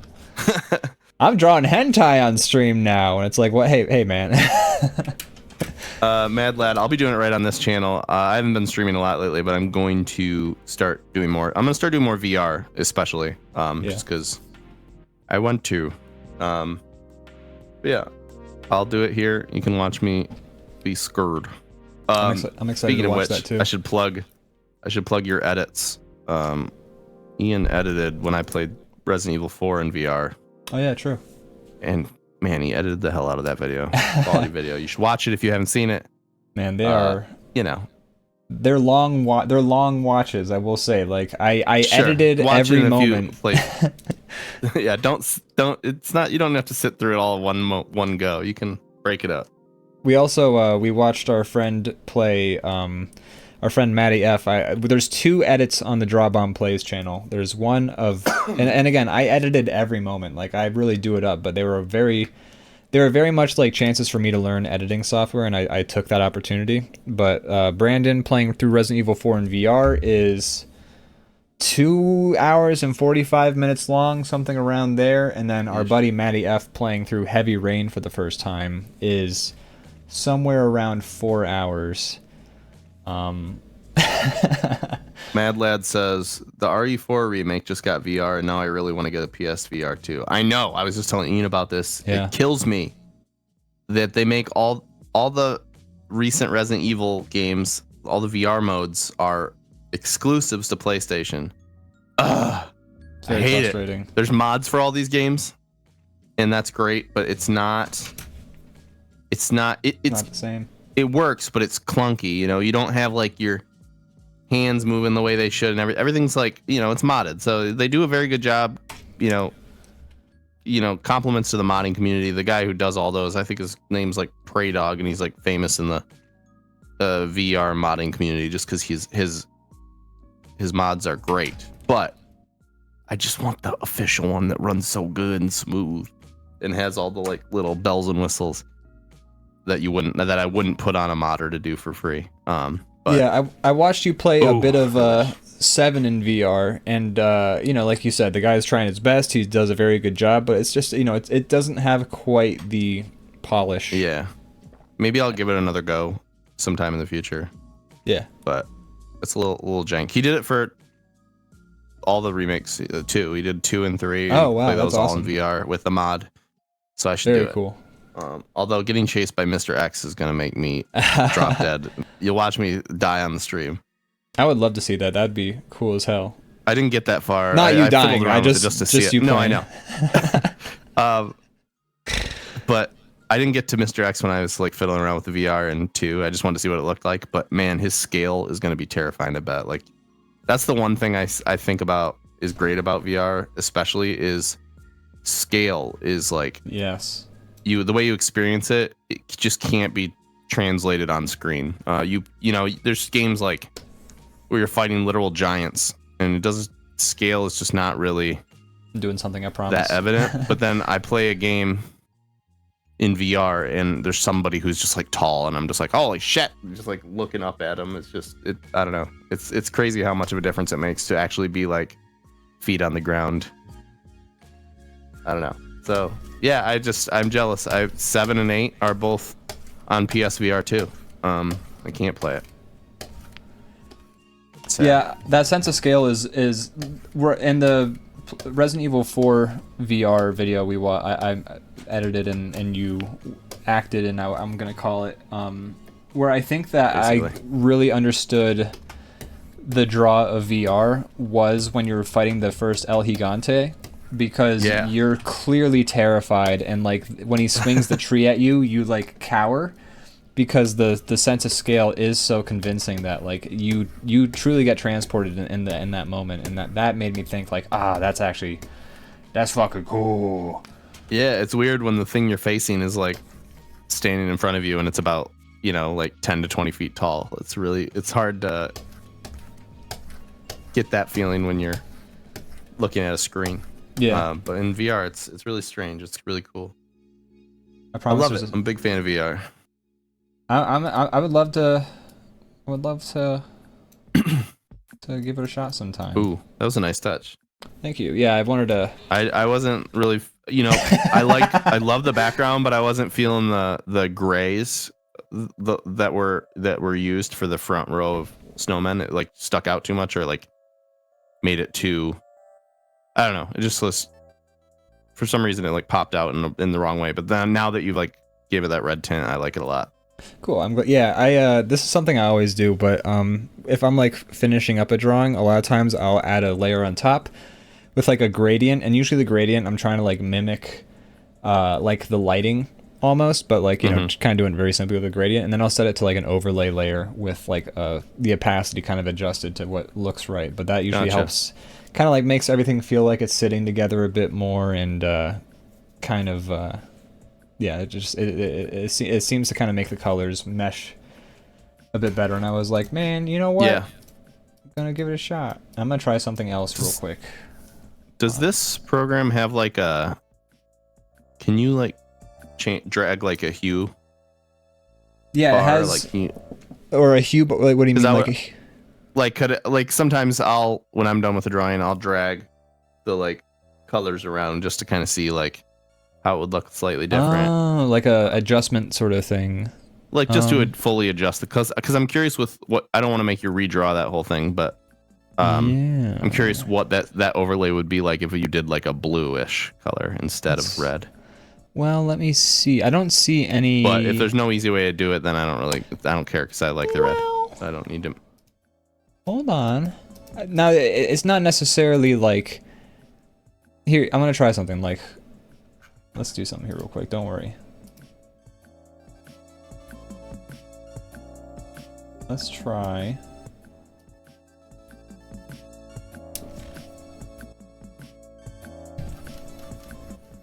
Hold on. They're just gonna cancel each other out like Well, 3D glasses. I've hid. Oh right, because you can't see when I hide a layer. If I do censor content. Oh, we got the blue screen of death, guys. Sorry. Sorry to everybody watching. He glitched. Just out of curiosity, Bleach. do you see the when I do this? Do you see the other layer now? Oh, it's like Whoa. zebra striped. That's Is that the interesting. transparent thing, or what is that? So if you go to like layer properties, there's a button that says censor content. So I think that's like if you. Oh. So it's like you can censor it for other people, but Interesting. like it's interesting that it makes it zebra striped. But here's what I'm gonna do. Oh. Wait. You're just gonna do it. You're gonna go and do it. Doesn't take forever. Yeah, I have a few VR games I've been wanting to play on the stream that I haven't played yet that are like pretty well reviewed. Some of them are mods, some of them are just like their own standalones, but I don't know. I want to do more VR on the stream, and I need to finish Half-Life because I started that. Right. Last time I did it was like back in like May, so it's been a while. It's been a while. Since I put on my thing, and then I did the thing. Been a while since I heard this song on the radio. Alright, now let's try. I just need more friends to play with. Oh yeah, this is definitely the vibe. Yeah, there we That's go. the vibe I for just sure. it was making the red of his suit too vibrant when you put the other one on it. Very good But I point. did love what it did to, you know, tied. I loved how it tied everything together. But this is a little better, I think. I love it. If you want to adjust the opacity of this top layer a little bit, I'm not sure what the proper amount is. I feel like I tend to way overdo a special effects. I'm like, this looks cool. But a lot of times, like, subtlety is what works better. But I feel like 60... 60 is kind of high. I like.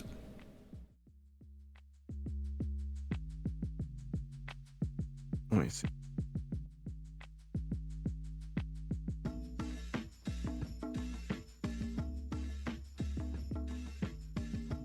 How about What's that? up? 55%? Yeah, that looks pretty good. What do you think? What do you I think, like it. guys? Viewers at home. Yeah, Now I think it looks good. I'm gonna do something crazy here. Oh my god, this guy's out of control. Everybody call the police. This guy. I'm gonna throw in a little bit of that red layer. What about this? Whoa. Whoa. Oh, y'all. Y'all, dude. Oh, dead. I like it. I like it. All right. I actually never finished Wow, that. movie dude, in you the should be an background. artist. Dude, I'm not an AI. What about that as I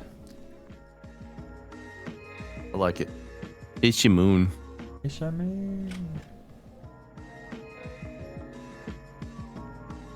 I'm not sure how to. I feel like that's fine. That's fine the way it is.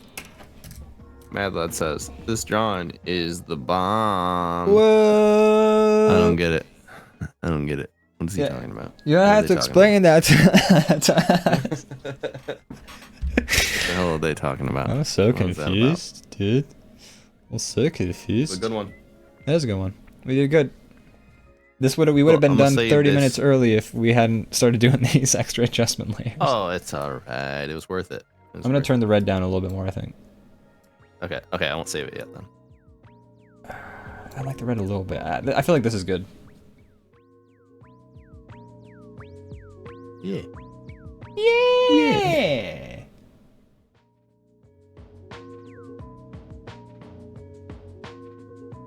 Also, Bell Rocket earlier said, "Oh, Calvin and Hobbes drawn," which I'm glad that Bell Rocket got the. Can't I mean, make crazy looking snowmen without people making the connection. And it's Yeah, fair. you really can't. It's funny. We weren't really going for Calvin and Hobbes, but it did. I mean, I can see the inspiration like coming through. Not the first like, time I've had like I've drawn a snowman and then it's just everybody's like, oh, Kelvin Hobbes, and I'm like, I'm not even upset that you make that connection because yes, it does look like that, but Yeah. that wasn't what I was going for. Yeah, it's just like the trendsetter for making like wild snowmen, I would argue. Yeah, it's true. All right, are you done? Can I save this, or do you want to add anything else? I'm done. I'm finished. Daniel Plainview. All right, let me see where. Oh, there we go. Cool. There's a lot of like really interesting brush options in this program now. I know I haven't really dug through them yet, but I should. Definitely wanna.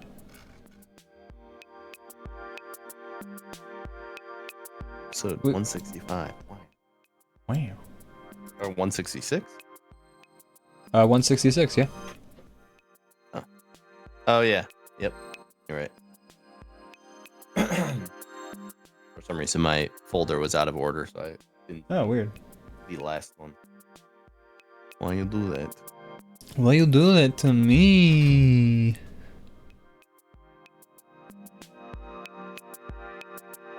All right, it's saved. Excellent job. Thanks. Great I did it myself. I Jerb saved it there, myself. hamstray. And similar to like creating AI art, I feel like I made this drawing because I was the one who saved it. That's right. I did the effort. I clicked the buttons. I typed the prompt. So we have not much time left. Not much. We could draw like a quick doodle. We could do like a rock paper pencil or something. Yeah. Just trying to clear this shit. Oh yeah. Delete some of these layers. All the layers that say layer. Wow. Good work. It's good stuff. Good stuff. I'm actually surprised I don't have like a gradient function in this program. Like I'm not sure how it would. Do they not? Not as I'm far as I also can very tell. confused by the fill tool in this program compared to the previous one. Have Oh? you tried it? No. Oh. It does this weird thing where it creates like a square, but it will if you draw. Okay, so like let me show you this.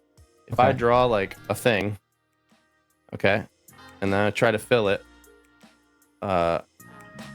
it will only fill. It will still fill as a square, but it stays inside the thing. But what's the point of this? Why do you do that? That is interesting. Let me try. Let's play around with. Let's make a drawing using only this weird ass fill tool. What do you say? Okay.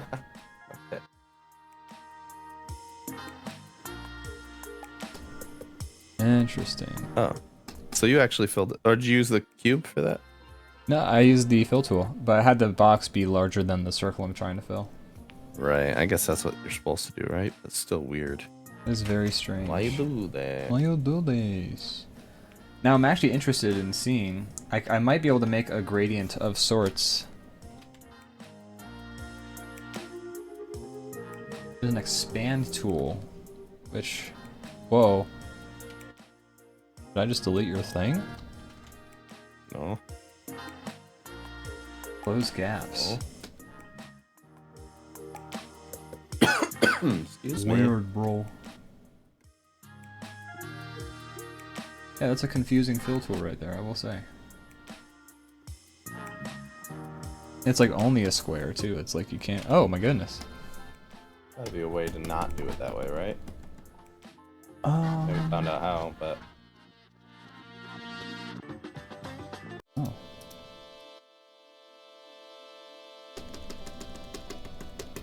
It's very strange. I said like, hey, let's make a drawing using only this fill tool, but man, I don't know how you would. How you would. I know. So disregard. I color this bomb using it. See what I can figure out. I'm gonna try some of these other brushes that are new. Gary Bomb. I actually, so, you know, in Resident Evil 8, they give you like the model thing, you can like download it, like you can like purchase, you know, from their it's not like DLC or anything like that. It's just like a model viewer. You can look at like all the different characters, models and stuff like that. And Yeah.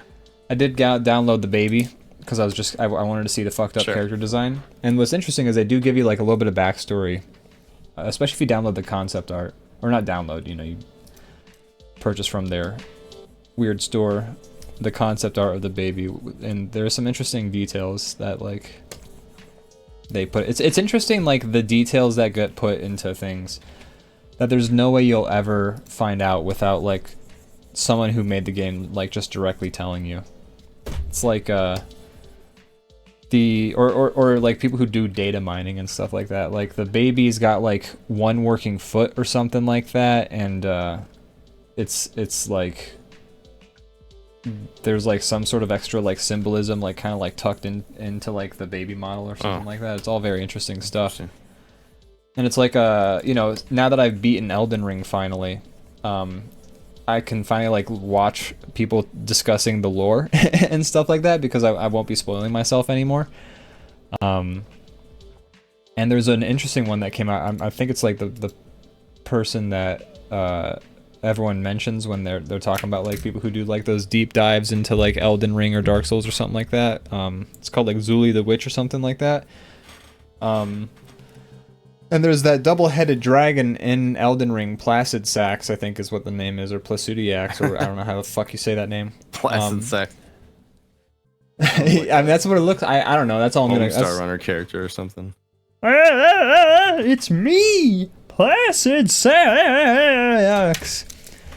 But so they had like one about, so like in Elden Ring, this is Elden Ring spoilers for anyone who plans on playing Elden Ring.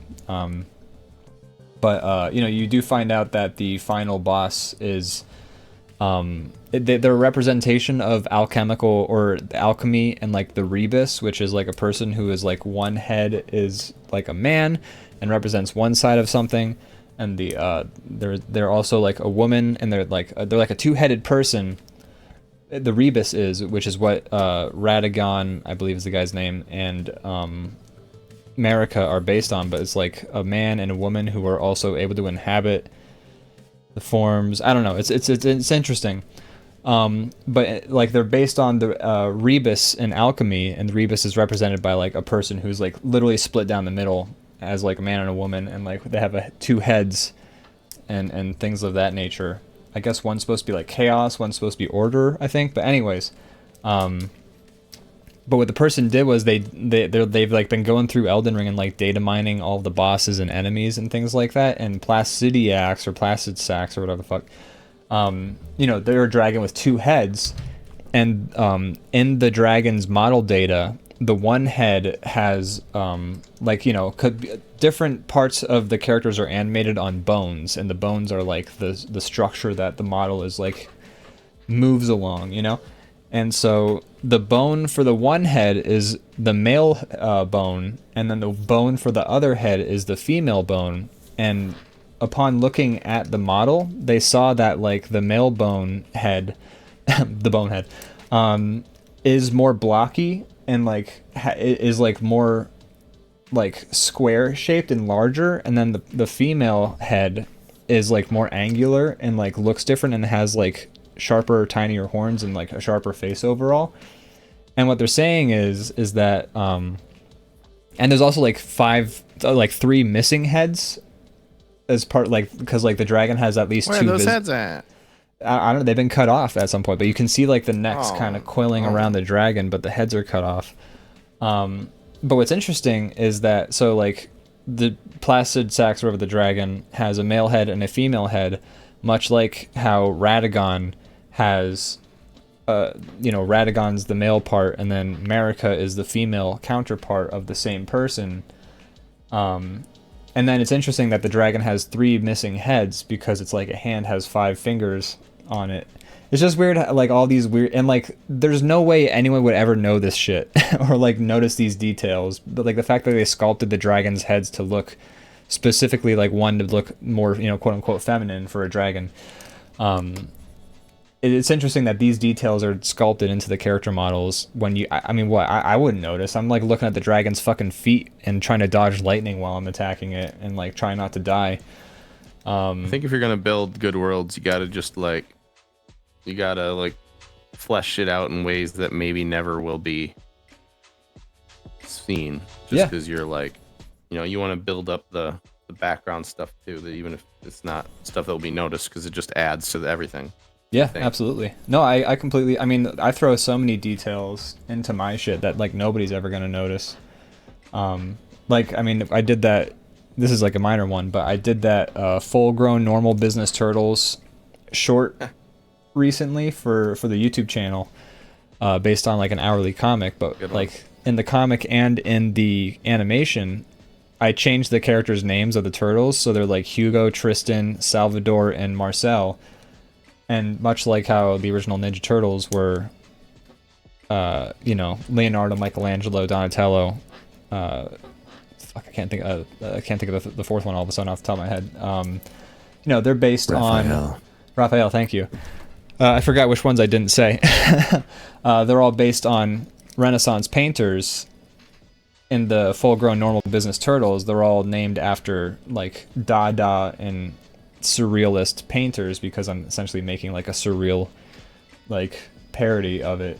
But you know, I didn't have to do that, but I had a lot of fun doing it, and it kind of made the creation of it more fulfilling and kind of gives me a fun little thing to point at and be like, haha. It fleshes out the world a little more. It fleshes out the world a little more. Hey, and come here. And you know, I think it's fun. I'm sure if you asked like any artist who makes something that they're proud of, I'm sure you could find like a million like examples of that. Like I follow a guy who makes paper cutout animations on YouTube, and like he's like made a short film about like a secret agent paper cutout or something like that. And he's like, yeah, there's like a guy, he's reading a newspaper in like a 3-second shot of the movie.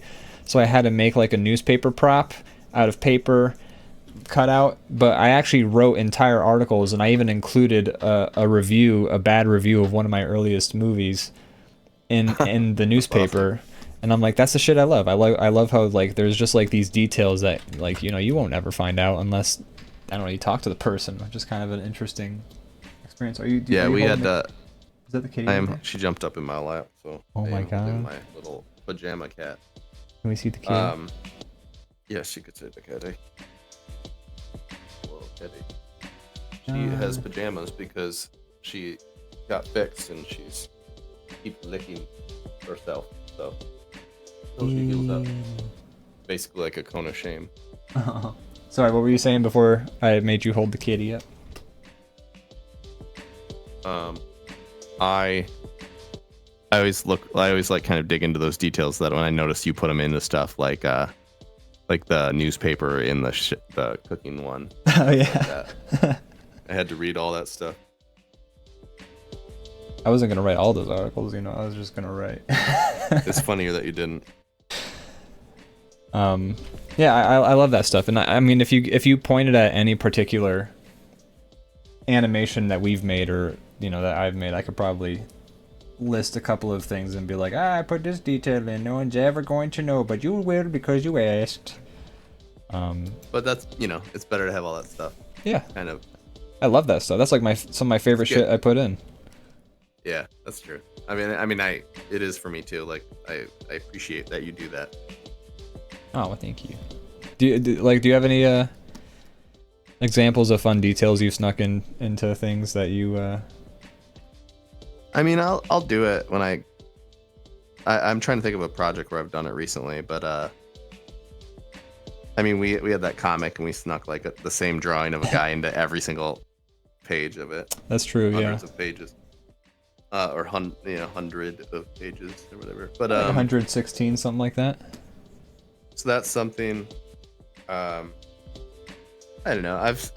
I can't think of many like examples right at the moment, but I've like done one where there's a guy that had a bunch of tattoos, and some of the tattoos are like inside jokes and things like that. Like I always nice. If there's a time that I'm putting a bunch of stuff into a frame, I'll add some fun details. Yeah, I love that stuff. So I've been like really enjoying this person's like data mining of Elden Ring because I feel like you know, gives you more of a picture of some of the lore and what's going on. Yeah. So.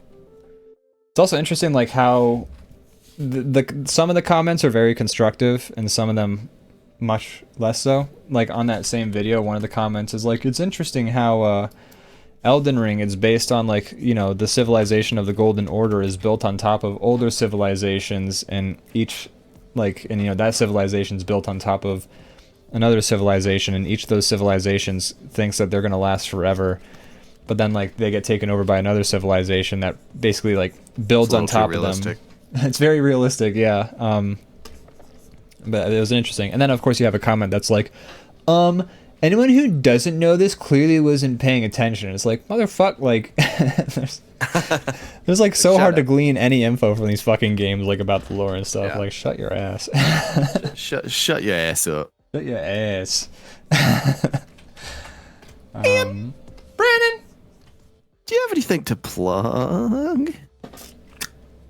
The DrawBomb YouTube channel, as always. I mean, we're actually, I'm hoping to post up our latest empty head buffet short. Hoping to paste it, what the hell, tomorrow. I'm gonna do some editing tonight. I'm trying to get everything finished. Nice. One of the shorts actually, so like, you know, we posted the shorts. The Teenage Mutant Business Turtles one did decent, but the one about the hamburger mother, which is a weird way to describe it. That one is our most watched thing on the channel, which isn't a high bar, but you know, Sex still sells. It sure does. But what's interesting is I'm gonna see if you can see it. So like everything with YouTube Shorts, it's very weird because I like how y'all get purple at the end. Yeah, I've forgotten to hit the outro button for a while, but I remembered to this time around. We actually, we turned the filter off at the end. This is how we actually look. Yeah, now you see my diseased skin. This is the monster I have made. We are DrawBombs. That's right. So like normally how a short goes on YouTube, at least for the ones that we've been posting, is it'll have like its initial spike about an hour. Like within the first hour of being posted, it'll spike up and have however many views. Maybe it won't spike if it's getting no views. It'll kind of go up. Here, I'll just draw it out. Actually, it'll be easier if I do it that way. So yeah, it'll the line go up, but line go up like this. Get a better blue for visibility. Line go up like this, and then it'll even out. And then sometimes we'll get very lucky, and this has happened with the last couple of shorts, where like the line will even out after the first hour, and you know, maybe you got like 1,000 views. And then hold on, I'm gonna make this line a bit larger, or my brush a bit larger at least. So yeah, line go up, get like 1,000 views, and then like what's happened with the last couple of shorts is then all of a sudden, at like usually about like 12 o'clock at night, like midnight, it'll have another shot that's even like a larger like upshot, and then it'll jump up to like 10K views, and it's like, wow. So it's actually the I wonder what sets it off like that. Like I imagine a lot of it's just like how YouTube rolls it out. Yeah, that's my assumption too. So like that's usually how it stops, and then it like evens out, and then it's like flat, maybe with like a slight incline, because they might still like show it to like a person every week or something like that, you know. Right. But the mountain one, the one where it's like I've climbed the tallest mountain, has this really weird trajectory going on, and I'm going to draw it. Similar to a mountain? What was that? Similar to a mountain? No, I wish. That'd be very funny. But it's like this. It goes up, got maybe like 1,000 views, and then it evened out, and then it got another 1,000 views again, like midnight that night, and then it evened out. And then after the third day, it rose again. Haha. And so, but now it's been going like this, like it's a gradual incline, but like it's getting sharper, and it's very strange, and I don't know why. So it's like it's coming. It's still going up. It's people very are gonna weird. love it soon. It's gonna any walk day like now. People are gonna love it. Yeah. But it's just weird, and I'm like, what the hell's going on with that? So it's like it started at like 1.9k views, and it's not like the gradual incline is a lot of views. It's at 2.2k right now, which I mean it's still a lot of people in my opinion. But it's in the game. 2 point, yeah, that's right. EA 2K. It's in the game. So yeah, but it's like it's going up. It's going up a little bit. It's weird. I'll take it. I'll take it. Yeah. People like the mountain one because of the details you added, says Mad Lad. You got that right. I just threw a lot of details into that wood. Very detailed. Didn't even show the mountain. Yeah. It's like funny. it. It takes, your mind. It shows how your mind works a little bit the way you put that one together. Because I'm like, never would have this been my composition for this. I love the sketch. Don't get me wrong, but it just never would have done it the way you did it. I would have probably drawn. Most of the frame would have been taken up by mountain, and a small man would have appeared on the top. It wouldn't have just been like, here you get get a teeny taste of the mountain. There's almost no mountain in this. Hey, look. But it's fun. I'm a big fan of tell not show, so I say it's the world's largest mountain. So that's how you know it is. You know what I mean? Sure. Makes sense, and I like it. I respect your decisions. I just thank you. Thought it was funny. No, it's always it'd be interesting to see. We were talking about with Lisa about doing, like a sort of film not competition thing, but like sort of like how we did the sock puppet video where we each have our own movie that we do. Like film fest thing. I would really be interested in seeing how each of us, like if we were to like get a very basic concept or like maybe even like a basic script and then seeing how each of us tackles it. That would be interesting. I would love that so much. That sounds fun. That'd be cool as hell. Kind of remind there's this great video made by the guys who back in the early days of YouTube, where the main content on YouTube was sketches. People were like, sketches was like the big thing on YouTube before people found out they could do commentary channels or reaction channels or talking about angry politics or whatever. But they have a video. There was a video series made by these guys called Chad Vader, it was basically Darth Vader's cousin, but he was the manager of a grocery store, but he had all the qualities of Darth Vader, except for he was also a sad sack and trying to get on a date with the one girl in the store. He was kind of but he could force choke people, and he was always like, "Pray I do not alter the deal further," shit like that. But they also did other sketches, and one of their sketches that was my absolute favorite was they took a very basic sketch where guys on a date with a girl, they meet a guy who is like, "I like your girl, I want to date her, we're gonna fight over her," and then they fight, and then they're like, "I give up," and he's like, "Ha, all's well that ends well," is the final line. But what they did then was they put it through, at the time 10 years ago, translation like Google Translate, and they translated it to French, to Chinese, to German, and then back to English, and then they just acted out that script. And so oh yeah, I don't know if I've seen that exact one, but I've definitely seen that done. It might be the same one. It might be the same, but it's very funny. It's very funny, and because how fucked up the dialogue is. I don't know I forget where I was going with this. I don't remember what the original point I was making was anymore. I've lost it. I don't either, but that's okay. Yeah, I guess it would be that's what you were plugging. Go watch the video. Go watch the video by those guys. What are those guys' names? They made great sketches back in the day. I'm just gonna Google it. Those guys. Chad Vader. Made by Blame Society, which is a great name for a YouTube channel too. So if you go to the channel, Chad Vader. Chad Vader was good. That was good shit. I'm wondering what Blame Society is up to lately. I'm gonna go to their channel real quick and see when's the last. They also had this really great video called Ass Snack Ham, where it was. They have a bunch of great videos. I could spend a long time talking about all their great videos, but it was a guy. His name's Bob Vila, and he's like, we're gonna welcome to this old house, and we're going to Bob Vila. That's a real guy. That is a real guy, and so they're doing like a parody of him almost, where it's like, oh, welcome to an episode of This Old House, where we're gonna see this house. We've got some adjustments to make to the house. Blah blah blah. I don't know why this is funny to me, but. And then it's like a 1 minute clip of a guy pretending to be Bob Vila talking. His name's Bob Voila in the in the sketch.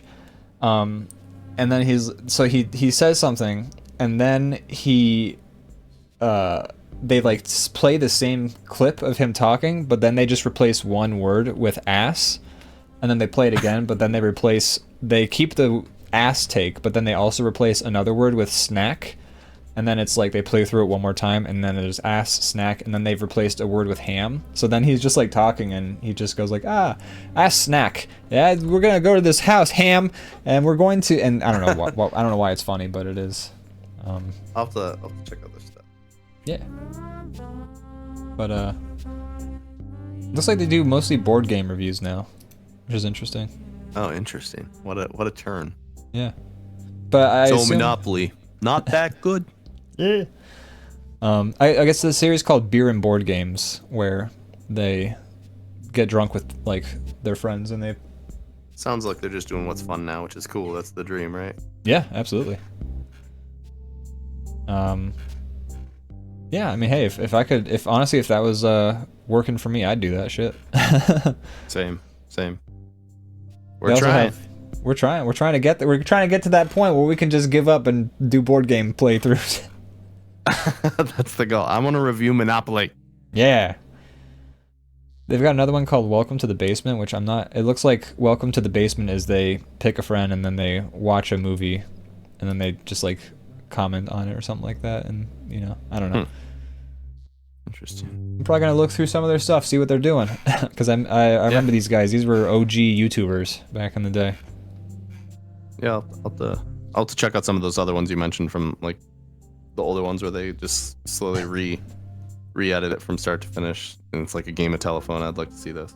That one's great. I'll see if I'll find that video specifically. But yeah, let's wrap this show up. Thanks everybody for watching. Thanks Mad Lad, you hung out the whole time. Appreciate you. Leviathan, thank you for your gifted subs. What a guy. Bell Rocket. We appreciate all you guys for hanging out. Thanks so much. I just posted a link. This video came out 16 years ago. Holy shit. Whoa, that's crazy. But I posted the link in the chat. But it's a great video. Cool. I'll watch it as soon as we're off. Yay. But all right. Oh god, that was good. Oh, you already clicked the link. Yeah. Well, I did. Yeah, I did. But anyways, thanks everybody for watching. We appreciate you. Much appreciate. Have a good night. Stay safe. Stay well. Watch our fucking YouTube channel. Christmas or whatever. Yeah, watch our YouTube. Have a great holiday. Whatever, you know. Have a happy holidays. Whatever you celebrate. Whatever you like. Whatever you do and don't celebrate. Just be nice to each other. Go ham. Eat ham. Ass snack ham. Yeah. There you go. All right. All right. All right. Bye bye. All right then. Bye bye. All right then. All right. We're actually quoting. Wrap it up. We're quoting your Resident Evil 4 VR video. All right then.